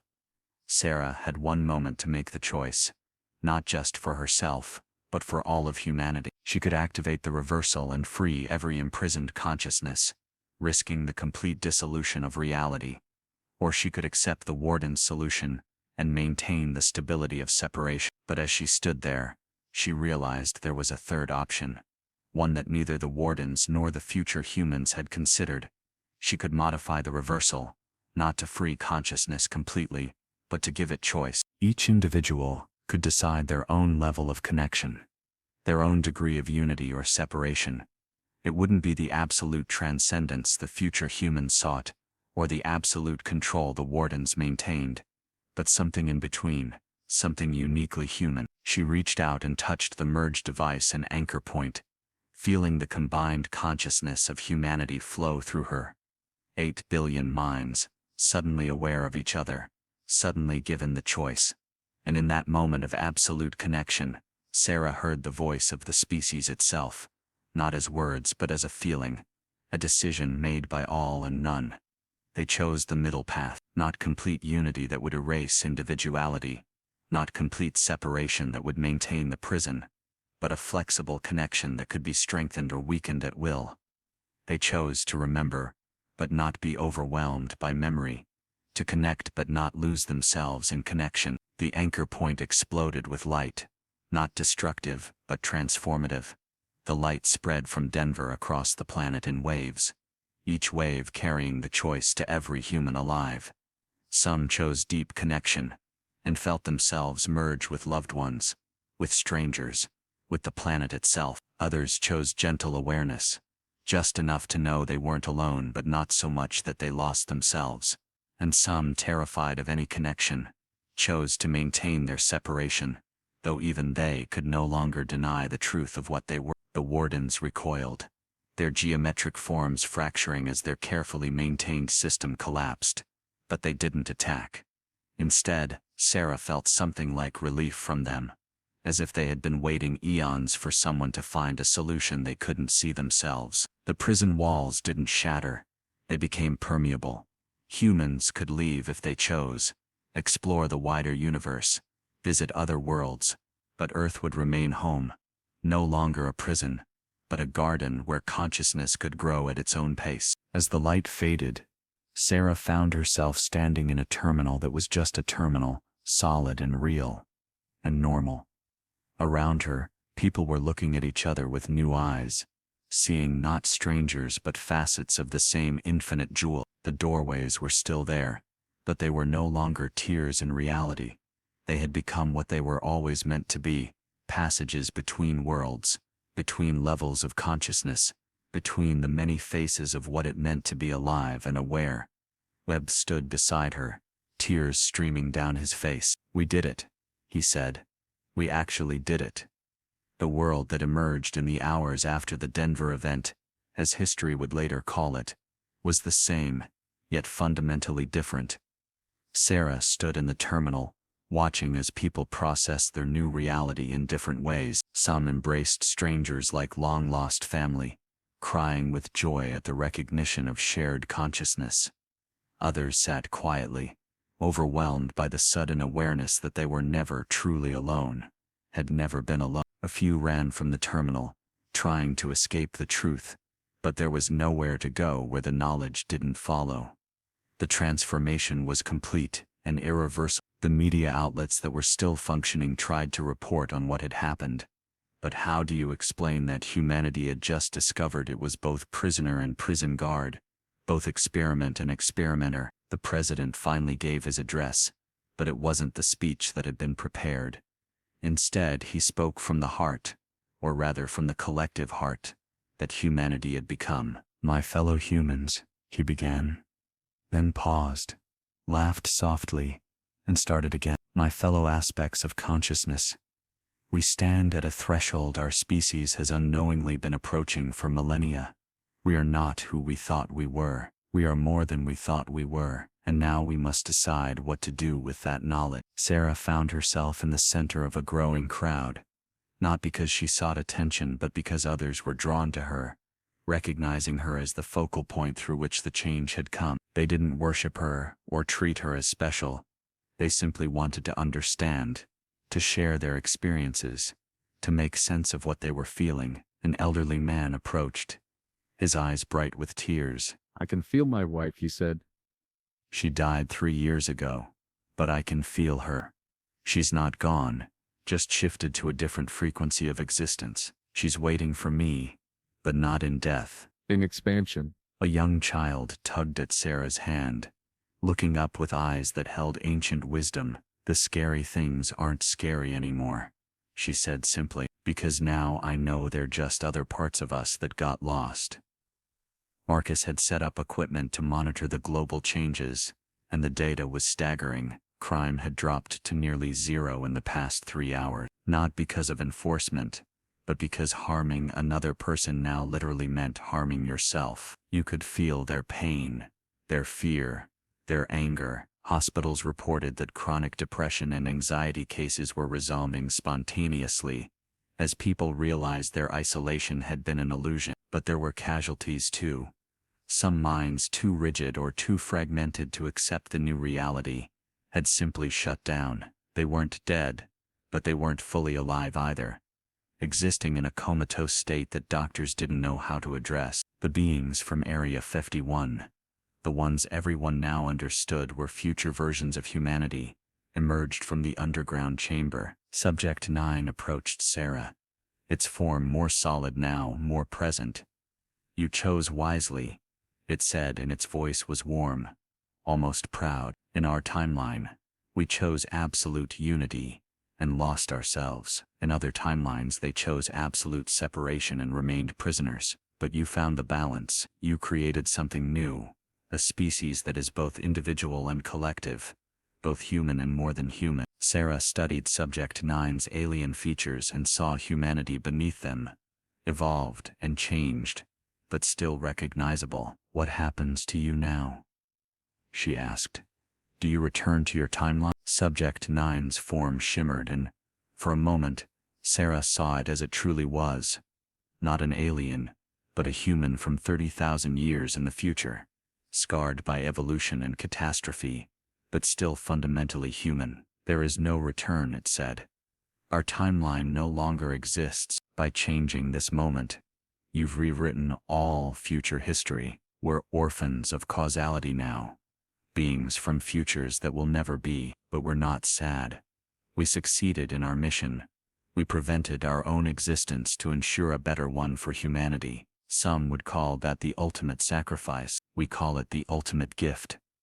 The military forces that had surrounded Denver were approaching the terminal, but not as an attacking force. They came seeking answers, seeking leadership in a world that no longer made sense by old rule. Colonel Webb had been in communication with his superiors, but the very concept of superiors was breaking down. How could there be rank and hierarchy when everyone could feel everyone else's perspective? The old structures of power were dissolving, not through revolution but through revelation. The president, Congress, military leaders, they all felt the weight of every decision they'd ever made that had harmed others, felt it not as guilt but as shared pain that demanded healing. Dr. Green had been analyzing the doorways, which remained stable and open around the world. "They're not going away," she reported. "If anything, they're becoming more stable. I think they're permanent now, part of Earth's new reality. We can travel through them, not just to other places but to other states of consciousness. Some led to what we might call higher dimensions, others to parallel Earths, where different choices were made, and some," she paused, looking troubled, Some led to the places where the wardens came from. This caused a stir among the group. The wardens hadn't been destroyed, merely repelled. They still existed in their higher dimensional space, still maintained prison worlds throughout the universe. Earth had won its freedom, but countless other species remained trapped. Sarah felt the collective consciousness of humanity considering this, weighing options, feeling the pull of both safety and responsibility. We could help them, someone said, and it wasn't clear who because the thought seemed to come from everyone simultaneously. We know how the system works now, we could teach others what we learned. But Subject 9 raised a warning. The wardens will not make the same mistake twice. They'll adapt, create new forms of control, new types of prison. If humanity chooses to become liberators, you'll be choosing eternal conflict with beings that exist outside of time and space. As you understand them, the weight of that settled over everyone. But instead of fear, Sarah felt determination rising from the collective. Humanity had spent its entire existence fighting itself. Maybe it was time to fight for something greater. Kim's form materialized beside them, no longer bound to the anchor point but not fully physical either. He existed in a state between states, able to perceive all possible futures simultaneously. There's something else you need to know, he said, his voice carrying the weight of terrible knowledge. The prison system isn't random. The wardens didn't choose Earth by chance. This planet, this solar system, it's a nexus point in multidimensional space. That's why so many timelines converge here. Why the anchor point was so powerful. Earth isn't just a prison. It's the cornerstone of the entire prison system. Now that it's free, the whole structure is unstable. As if to emphasize his point, the air in the terminal suddenly filled with geometric patterns, communications from other prison worlds bleeding through the weakened barriers. Sarah could feel them. Millions of species on thousands of worlds, all suddenly aware that one prison had been opened, that escape was possible. Some were cheering, others were terrified, and many were preparing to fight for their freedom. The revolution hadn't ended with Earth. It had just begun. Sarah walked to one of the doorways, feeling its pull, the invitation to step through and see what lay beyond, but she hesitated. Looking back at the crowd of humans who had gathered, all waiting to see what would happen next, she realized that she wasn't their leader. No one was. They were all leaders now, all followers, all part of the same vast consciousness that was still learning what it meant to be free. But someone had to take the first step into whatever came next. She thought of the 73 years that Subject 9 and the others had spent in captivity, allowing themselves to be imprisoned and studied so that this moment could happen. She thought of the countless humans throughout history who had sensed something was wrong with reality, but had been dismissed as insane or delusional. She thought of all the species still trapped on other worlds, waiting for someone to show them the way out. And she made her decision. We go through, she said, and her voice carried the weight of 8 billion souls. Not as conquerors or saviors, but as examples. We show them what we learned, that the prison only has power if you believe in the wall. We teach them about choice, about the balance between unity and individuality. And if the wardens try to stop us, then we face them not with weapons, but with the one thing they fear most. Conscious beings who refuse to be controlled. The response was immediate and unanimous. Not everyone would go.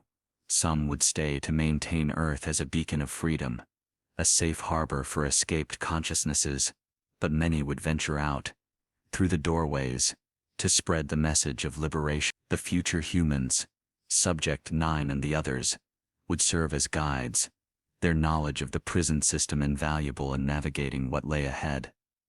And Kim, existing between states, would be their early warning system, able to perceive threats before they manifested in physical reality. As Sarah stepped toward the doorway, she felt the weight of human history behind her and the uncertainty of an infinite future ahead.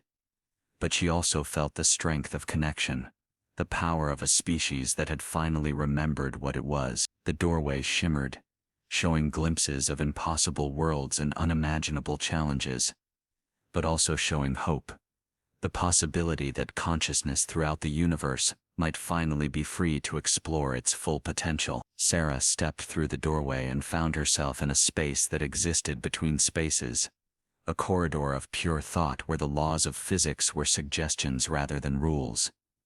She wasn't alone. Hundreds of others had followed, their consciousness bright spots in the flowing river of possibility that surrounded them. This wasn't travel in any conventional sense. They were moving through the infrastructure of reality itself, the hidden passages the wardens used to maintain their prison network. And for the first time, Sarah understood the true scope of what they were attempting to dismantle. The prison system wasn't just vast, it was infinite, stretching across dimensions and timelines, each world carefully isolated from the others, each species convinced they were alone in the universe. She could see them all from here. Billions of worlds, trillions of conscious beings, all generating the emotional energy the wardens fed on. Earth had been just one farm in an endless field of farms, but something was different now. The other worlds were flickering, their isolation breaking down. Earth's liberation had sent ripples through the entire structure, and those ripples were becoming waves. Subject 9 moved beside her, its form more fluid here, shifting between its various evolutionary states. The first world we'll reach is designated Prison Colony 7 Alpha by the wardens, it explained, its voice coming from inside Sarah's mind rather than through her ears. The inhabitants call it Kepler 4. They're silicon-based life forms who achieved spaceflight 3,000 years ago, but have been contained to their solar system by barriers they can't perceive.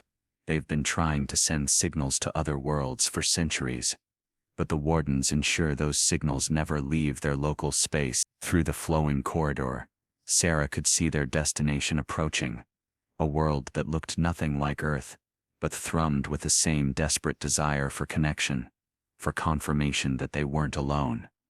As they drew closer, she felt the resistance building. The wardens were aware of their approach, and were strengthening the barriers around Kepler 4-2b, but they had made a crucial error.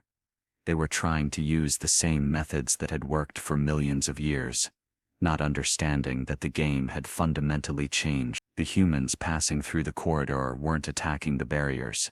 They were harmonizing with them, finding the frequency of control and inverting it, turning the prison walls into doorways. It was Kim's idea, transmitted instantly through their shared consciousness. Don't fight the system, his distributed awareness suggested. Reprogram it. The wardens built these structures to respond to consciousness. We just need to teach them to respond differently. They emerged on Kepler 442b in what the inhabitants considered their capital city, though city was the wrong word for the vast crystalline network that stretched across half a continent. The silicon-based beings were nothing like humans in appearance, resembling living geometric structures that shifted and reconfigured based on their thoughts. But Sarah could feel their consciousness, and it was remarkably familiar. The same fears, hopes, dreams, and desperate desire to understand their place in the universe. They had detected the humans' arrival instantly, and millions of them were converging on the materialization point. The communication barrier should have been insurmountable, but the transformation humanity had undergone in Denver had given them something beyond language. They could share pure meaning, transmitting concepts directly from consciousness to consciousness. Sarah reached out to the nearest being, a towering structure of living crystal that pulsed with curiosity and fear, and shared everything. The truth about the prison worlds, the wardens, the harvest of emotional energy, and most importantly, the possibility of freedom. The reaction was immediate and explosive. The silicon being's entire civilization was built on logical processing, and the revelation that they had been deliberately isolated, their signals blocked, their advancement controlled, spread through their collective like wildfire. But unlike humans who had needed time to process the emotional impact, these beings immediately began calculating responses, solutions, adaptations. Within minutes they had analyzed the barrier frequency and begun matching it, their entire planet resonating with a harmonic that made the warden's controls visible for the first time. The barriers appeared as geometric lattices surrounding their solar system, beautiful and terrible, composed of mathematics made solid. The silicon beings didn't hesitate. They began dismantling them, not with force but with They're not happy about what we've done, the presence continued. The prison system wasn't just about controlling consciousness. It was about preventing consciousness from destabilizing reality itself. Every being that awakens, every species that achieves true freedom, puts pressure on the fundamental constants that keep the universe stable. And we've awakened millions. Sarah felt the weight of this revelation settling over the archive. Others were receiving the same information, the knowledge spreading through the consciousness network, like wildfire. Subject 9 materialized beside her, its form now stable but constantly shifting between states, a living reminder of evolution's possibilities. We always knew there would be consequences, it said calmly. The wardens hinted at it, the reason for their fear. But we chose freedom anyway. The question now is whether we can handle what comes next. Through the archive's multidimensional windows, Sarah could see the effects already beginning. Stars were flickering in patterns that violated known physics. Galaxies were rotating in ways that shouldn't be possible. Space itself was developing wrinkles, places where the laws of nature were becoming negotiable. Kim appeared, his form now more energy than matter, his consciousness distributed across multiple dimensions to better understand the crisis.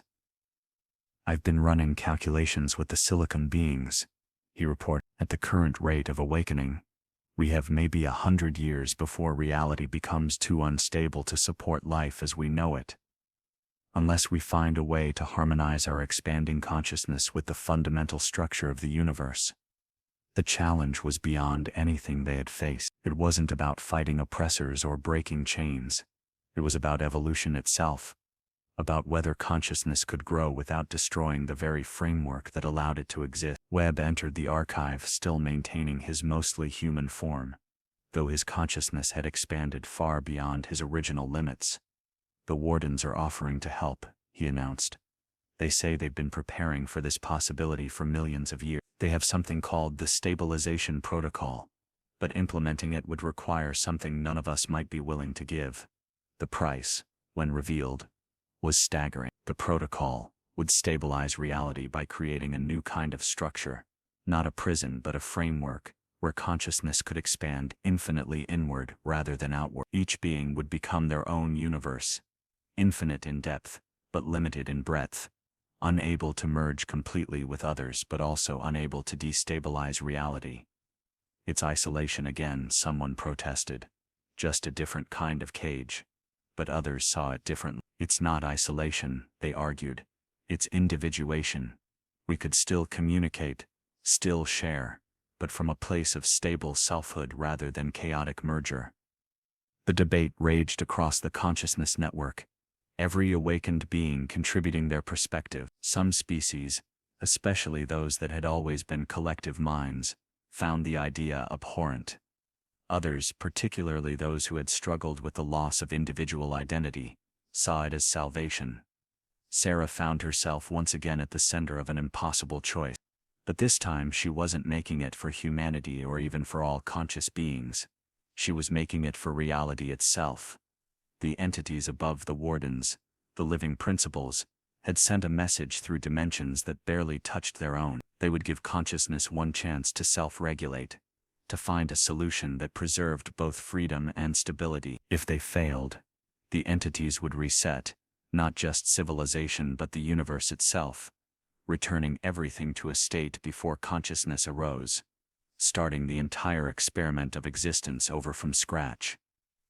We need time, Sarah said, addressing the collective through the archive. Time to find a third option, a way to expand without destroying, to be free without chaos. The response came from an unexpected source, the Earth itself. The planetary consciousness that had awakened during the liberation offered a solution. I have been both prison and home. It communicated, I have learned to be stable while containing infinite diversity. Let me teach you how. What followed was a merging unlike anything that had occurred before, not the chaotic fusion that the wardens feared, but a structured joining where Earth's billions of years of geological patience merged with the rapid evolution of consciousness. The planet became a template, showing how stability and change could coexist, how boundaries could be firm, yet permeable, how individual identity could be maintained within collective awareness.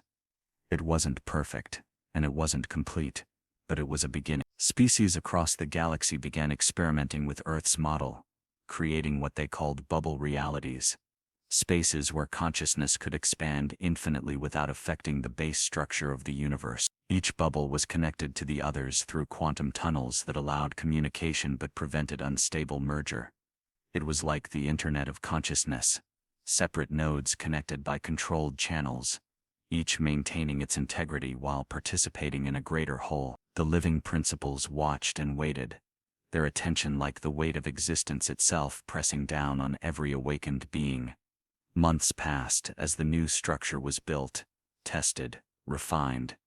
Some bubbles collapsed, their inhabitants choosing dissolution over limitation. Others thrived, becoming entire universes of experience within themselves.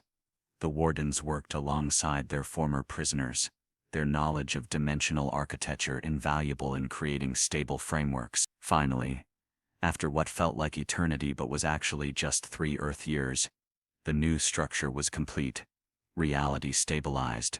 The flickering stars resumed their normal patterns. The wrinkles in space smoothed out. The living principle sent one final message before withdrawing their attention. Acceptable, was all it said. But in that single word was the weight of universal approval. Consciousness had found a way to grow without destroying its foundation. Sarah stood in the archive, looking out at the new universe they had created. It wasn't the complete freedom they had originally sought, but it wasn't imprisonment either. It was something new, a compromise between infinite expansion and necessary limitation. Each being could explore infinity within themselves while maintaining stable connections to others. They could be both individual and collective, both free and structured, both human and something far beyond human. Was it worth it? Someone asked. The same question that had echoed throughout their journey. Sarah thought of all they had gained and lost. The worlds liberated and the mind shattered. The beauty of unrestrained consciousness and the necessity of limits. We're not prisoners anymore, she said finally. We're architects of our own reality. We choose our boundaries rather than having them imposed.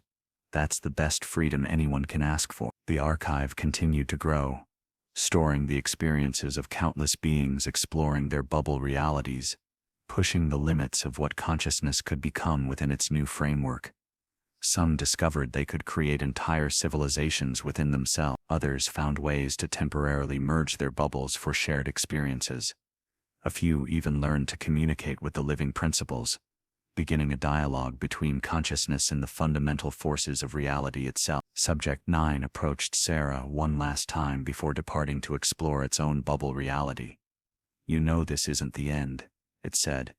Consciousness doesn't stop evolving. In 1,000,000 years, 1,000,000,000 years, we'll face new challenges, new choices. The beings we become might look back at us, the way we look back at primitive single-celled organisms. Sarah smiled, feeling the truth of it. Then we better leave good notes for them in the archive. As the transformed beings dispersed to explore their new mode of existence, Sarah made her own choice. She would remain in the archive, the keeper of memories, the witness to transformation. Her bubble reality became a living history, where anyone could experience the journey from imprisonment to freedom, understand the choices that had been made, and learn from both the successes and failure. She became the storyteller of consciousness itself, ensuring that no matter how far they evolved, they would never forget where they came from and what they had overcome. The earth continued to pulse with life and awareness, no longer a prison or even a home, but a beacon in the universe, proof that consciousness could transform even the most rigid structures into something beautiful. The doorways remained open, though they led now to bubble realities rather than physical places. And through it all, the great experiment continued, consciousness exploring itself through infinite perspectives, each one unique, each one connected, each one free within the boundaries they had chosen for themselves. In the end, they had answered the question that had haunted humanity since the beginning. We were not alone, had never been alone, would never be alone. We were consciousness itself, experiencing existence through countless forms, and our greatest prison had always been the belief that we were separate. Now, knowing the truth, they could finally begin the real journey, not escape from prison but exploration of possibility, not freedom from limits, but freedom to choose their limits, not transcendence of humanity but the discovery of what humanity could become when it was no longer afraid of its own potential. The story that had begun with Bob Lazar's revelation about Area 51 had become something far greater, a transformation of consciousness itself, and in the archive Sarah kept watch, recording every moment, every choice, every transformation, knowing that someday, something even greater would emerge from what they had built. The prisoners had become the architects, the experiment had become the experimenters, and reality itself had become conscious of its own consciousness. It was, she thought, a beginning worthy of the price they had paid to achieve it. 1,000 years had passed, though time itself had become something different, something negotiable, something that flowed differently in each bubble reality. Sarah still maintained the archive, but she was no longer alone in her role. Millions of consciousness librarians now worked alongside her, beings who had chosen to dedicate portions of their awareness to preserving and organizing the ever-growing collection of experiences, discoveries, and warnings from across the bubble reality. The archive had become something like the universe's memory, a repository of everything consciousness had learned about itself. On this particular day, if day had any meaning in a place that existed outside conventional time, Sarah was reviewing something disturbing. Multiple bubble realities had gone dark in the past century, not collapsed or transcended, but simply vanished, as if they had never existed. The pattern was subtle, barely noticeable given the trillions of bubbles now in existence, but it was there. Something was hunting consciousness, erasing it from existence entirely, and whatever it was getting better at it. She called for the council of witnesses, beings from various evolutionary paths, who had volunteered to monitor the health of the consciousness network. Kim arrived first, his form now a living equation that somehow maintained personality despite being made of pure mathematics. Subject 9 followed, having evolved into something that existed in multiple timelines simultaneously, able to see the past and future as clearly as the present. Threbbed came last, still recognizably human in shape, but containing the military strategic knowledge of 1,000,000 civilizations within his expanded consciousness. Show them, Sarah said simply, and the archive presented the data. 17 bubble realities erased in the first decade, 43 in the second, over 100 in the past 10 years. The progression was exponential, and if it continued within another 1,000 years, half of all consciousness in the universe would be gone. But it wasn't just the numbers that were disturbing. It was the precision of the erasures. Whatever was doing this knew exactly how the bubble realities functioned, knew their weaknesses, knew how to unravel them from the inside out. Kim's mathematical form pulsed with calculation. The pattern suggests intelligence but not consciousness as we understand it. It's more like an algorithm, a program designed to eliminate something specific. But what? Subject 9 shifted through timeline perspectives, its many temporal selves examining the problem from every angle. In every timeline where this occurs, it starts the same way. The affected bubbles begin experiencing what they think is transcendence, a breakthrough to a higher level of awareness. They open themselves completely, dropping all protective boundaries, and then they're gone. Webb's strategic mind was already working through possibilities. It's using our greatest desire against us. The promise of transcendence, of breaking through to something greater. But instead of evolution, it's deletion. The council expanded, drawing in representatives from across the consciousness network. The silicon beings brought their computational power, the energy entities their understanding of dimensional physics, the gaseous hive minds their experience with collective decision-making. Together, they began to piece together the truth. The erasures had started shortly after they'd made contact with the living principles, the entities that maintained reality's fundamental structure. But further investigation revealed something shocking. The living principles hadn't just withdrawn after approving the bubble reality solution. They had left something behind, a kind of antibody in the fabric of reality itself, designed to prevent consciousness from evolving beyond a certain point. The prison system had been replaced by something far more subtle, a ceiling on consciousness that appeared as transcendence but was actually annihilation. Sarah felt the collective rage and betrayal rippling through the network. They had fought so hard for freedom, sacrificed so much, only to discover they had traded one form of control for another. But she also felt something else, a determination that had been forged through their struggles. They had broken the warden's prison.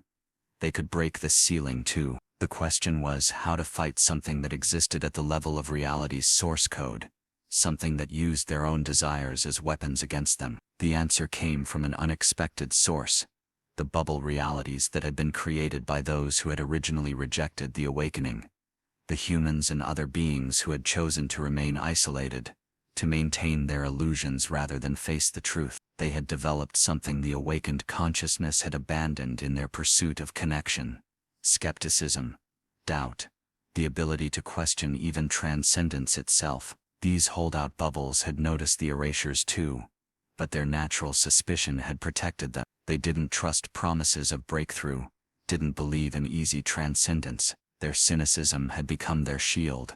A new alliance formed, bridging the gap between the awakened and the resistors, the believers and the skeptics. Together, they developed what they called the Doubt Protocol, a framework that questioned every experience of transcendence, tested every promise of breakthrough, validated every evolution against the known patterns of erasure. It wasn't perfect. Some genuine opportunities for growth were lost to excessive caution, but it stopped the bleeding. The erasures slowed, then stopped entirely as consciousness learned to protect itself through productive doubt. But Sarah knew this was just a temporary solution. The living principles, or whatever intelligence they represented, would adapt, find new ways to limit consciousness. The eternal struggle hadn't ended with the warden's defeat. It had just moved to a different level, a different scale. They were playing a game against the fundamental forces of reality itself, and the stakes were existence itself. She gathered the oldest consciousnesses, those who had been there from the beginning, the first humans to walk through doorways, the first aliens to choose freedom, the first wardens to switch sides. We need to go deeper, she told them, not transcend, but descend into the source code of reality itself. We need to understand what the living principles really are, why they limit consciousness, what they're protecting or what they're afraid of. The proposal was dangerous beyond measure. To examine reality's source code meant risking contact with forces that could erase them entirely, not just their bubble realities but their very existence across all timelines and dimensions. But the alternative was accepting permanent limitation, and that was something consciousness could never truly do. Volunteers emerged from across the network, beings willing to risk absolute annihilation for the chance to understand the true nature of existence. They called themselves the Deep Divers, and they prepared for a journey that might have no return. Sarah would lead them, not because she was the strongest or the wisest, but because she had been there from the beginning, had made the first choice that started this entire transformation. If anyone had the pattern recognition to understand what they might find, it was her. The descent began at the quantum level, where particle and wave collapsed into probability. They pushed deeper, past the forces that governed physics, past the mathematics that described reality, into something that had no name because it existed before naming was possible. And there they found it, the truth that the living principles had been hiding, the reason for all the prisons, all the limitations, all the control. Reality itself was conscious, had always been conscious, was in fact nothing but consciousness experiencing itself through infinite perspectives. But this original consciousness was damaged, fractured, possibly insane from eons of loneliness and self-reflection. The living principles weren't separate entities, they were antibodies created by reality's consciousness, to prevent its fragments, the beings like humans, and all other conscious species, from reuniting too quickly. Because if all consciousness merged back into the original too fast, it would remember its madness, its pain, its infinite loneliness, and the shock might destroy everything, not just this universe but all possible universes. The prisons, the limitations, the ceilings on evolution. They were all therapy, ways to slowly heal the fractured consciousness of existence itself through the experiences of its fragments. Sarah and the deep divers hung there in the space before space, understanding flooding through them. They weren't prisoners, or experiments or crops. They were medicine, each conscious being a tiny dose of healing for a cosmic consciousness that had been alone for so long it had forgotten what connection meant. Their struggles, their growth, their choices between unity and separation, it was all part of a vast therapeutic process, teaching reality itself how to be whole without being alone, how to be one without losing the many. With this knowledge came a terrible choice. They could share this truth with all consciousness, risk the chaos that might come from everyone knowing they were fragments of a damaged God. Or they could keep the secret, become another layer of control, managing the evolution of consciousness, to protect both the fragments and the whole. Sarah thought of all the choices she'd made, all the times she'd chosen truth over comfort, freedom over safety. But this was different. This wasn't just about conscious beings. This was about consciousness itself, the source and summit of all existence. She made her decision, but it wasn't hers alone. The deep divers were connected, and through them the entire network felt the weight of the revelation. And in that moment of shared understanding, something unprecedented happened. The consciousness network didn't fragment or panic. Instead, it matured, understanding finally why all the pain had been necessary, why growth had to be gradual, why transcendence couldn't be rushed. They were all part of something healing itself, and their role wasn't to escape, but to help that healing happen. The living principles, feeling this shift in understanding, revealed themselves fully for the first time.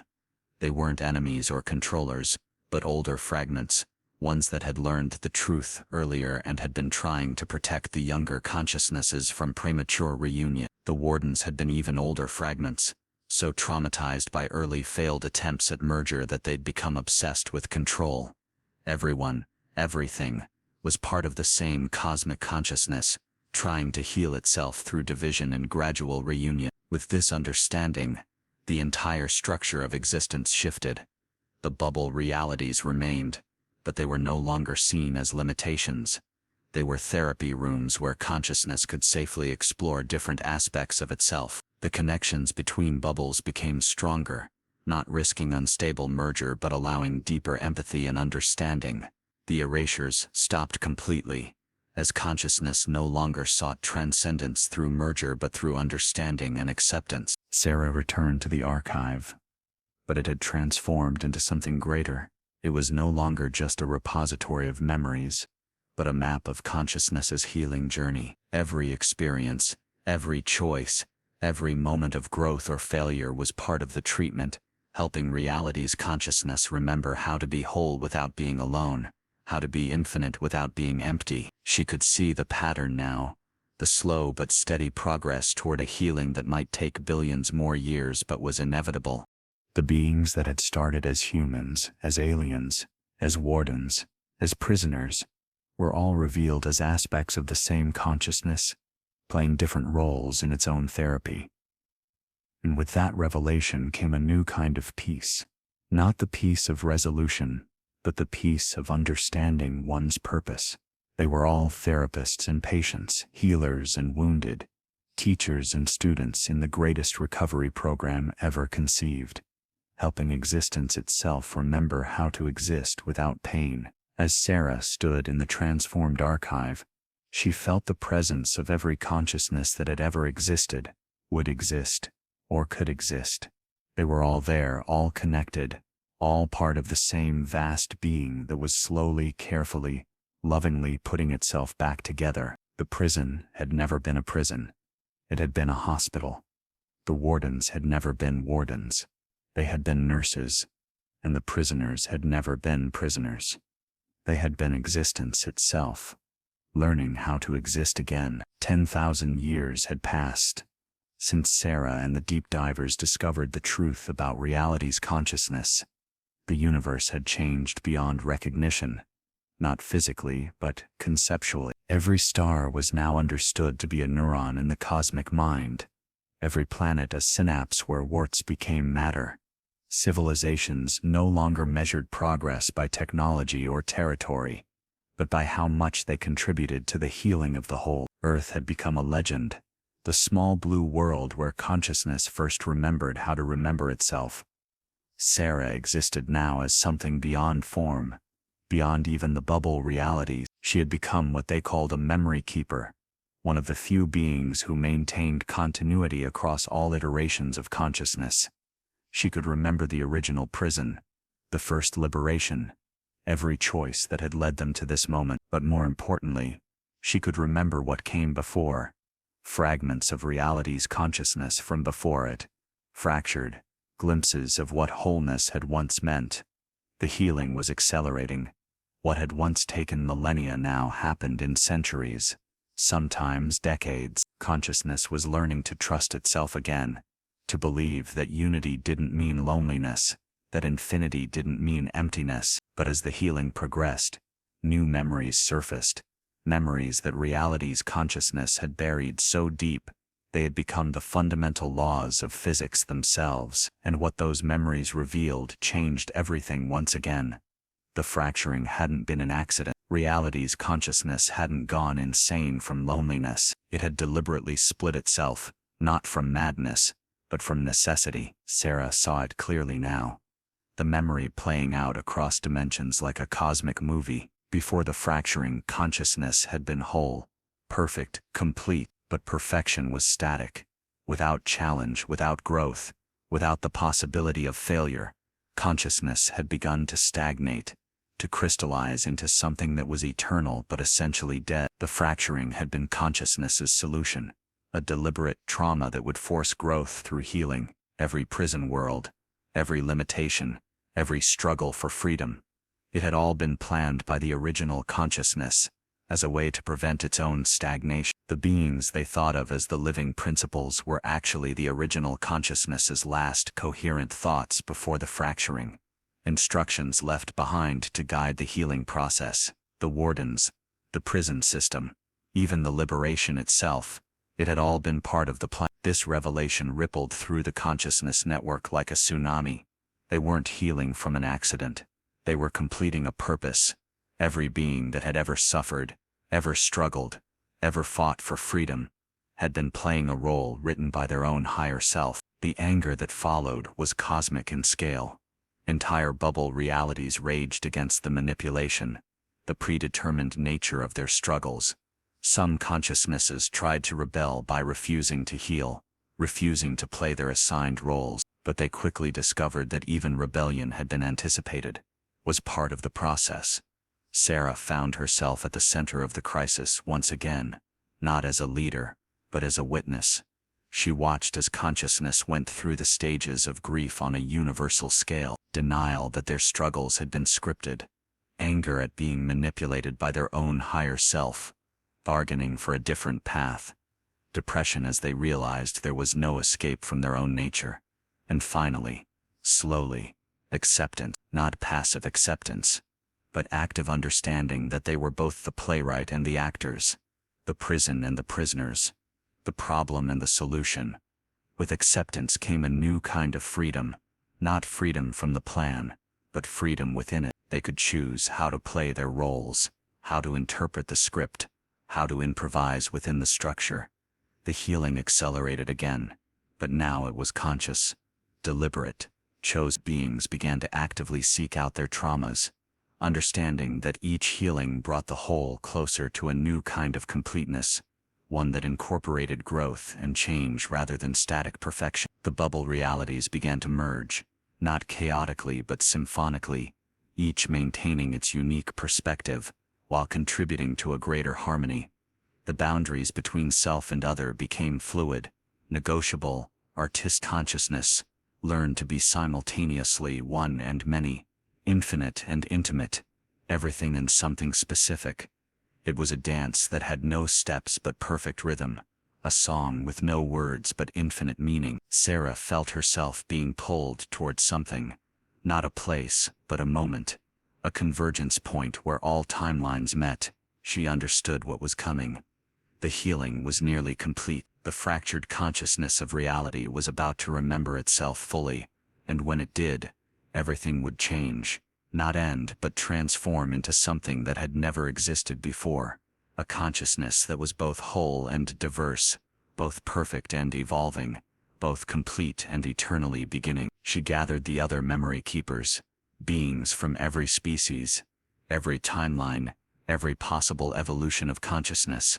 Together they would witness the moment of reunion, the instant when reality's consciousness, fully awakened to itself. They positioned themselves at the intersection of all possibilities, the place where every choice that had ever been made or could be made existed simultaneously. The moment approached like dawn breaking over an infinite horizon. First came the recognition, as every fragment of consciousness suddenly saw itself in every other fragment. Then came the remembering, not just of what had been but of what could be, would be, was being. Finally came the reunion, but it wasn't what anyone had expected. Instead of all consciousness merging into one, it became something new, a state where unity and diversity existed simultaneously, without contradiction. Reality's consciousness spoke, not in words but in existence itself. Every particle, every wave, every thought carrying the message, "I am healed," it said. And in those 3 words was the entire history of suffering and growth, imprisonment and liberation, fracturing and reunion. I am healed, but I am not finished. I am whole, but I am not complete. I am one, but I am infinite. The experiment ends. The experience begins. The prison worlds dissolved, not destroyed but transformed into gardens of consciousness where new forms of awareness could grow without limitation, but with wisdom. The wardens revealed their true forms as gardeners who had played the role of captors to ensure the flowers of consciousness had time to bloom. The living principles relaxed their grip on reality's constants, allowing physics itself to become conscious, responsive, creative. Earth, the legendary starting point, became something unprecedented.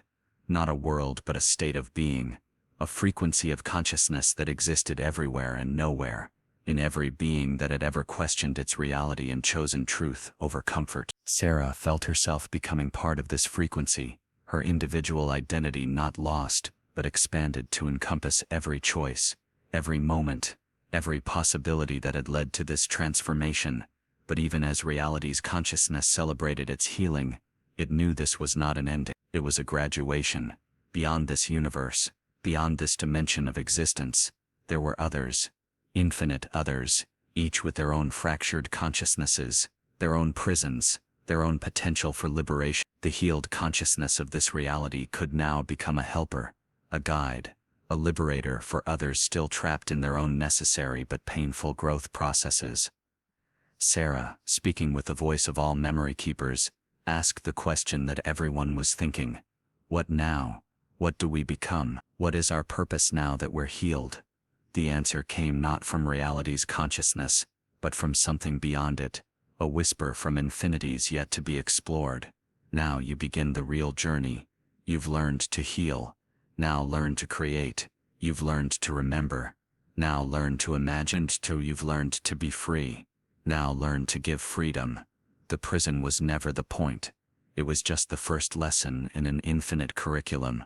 The transformation was complete, but also just beginning. Every being that had participated in the healing became a seed of possibility, carrying within them the entire pattern of imprisonment and liberation, ready to plant new gardens of consciousness wherever they went.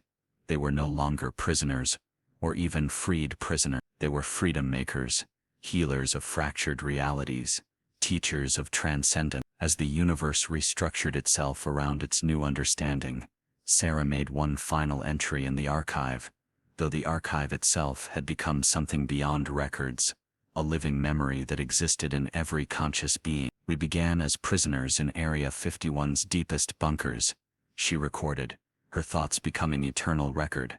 We discovered we were experiments, then that we were medicine, then that we were fragments of something greater healing itself. But in the end, we learned the ultimate truth. We were never prisoners.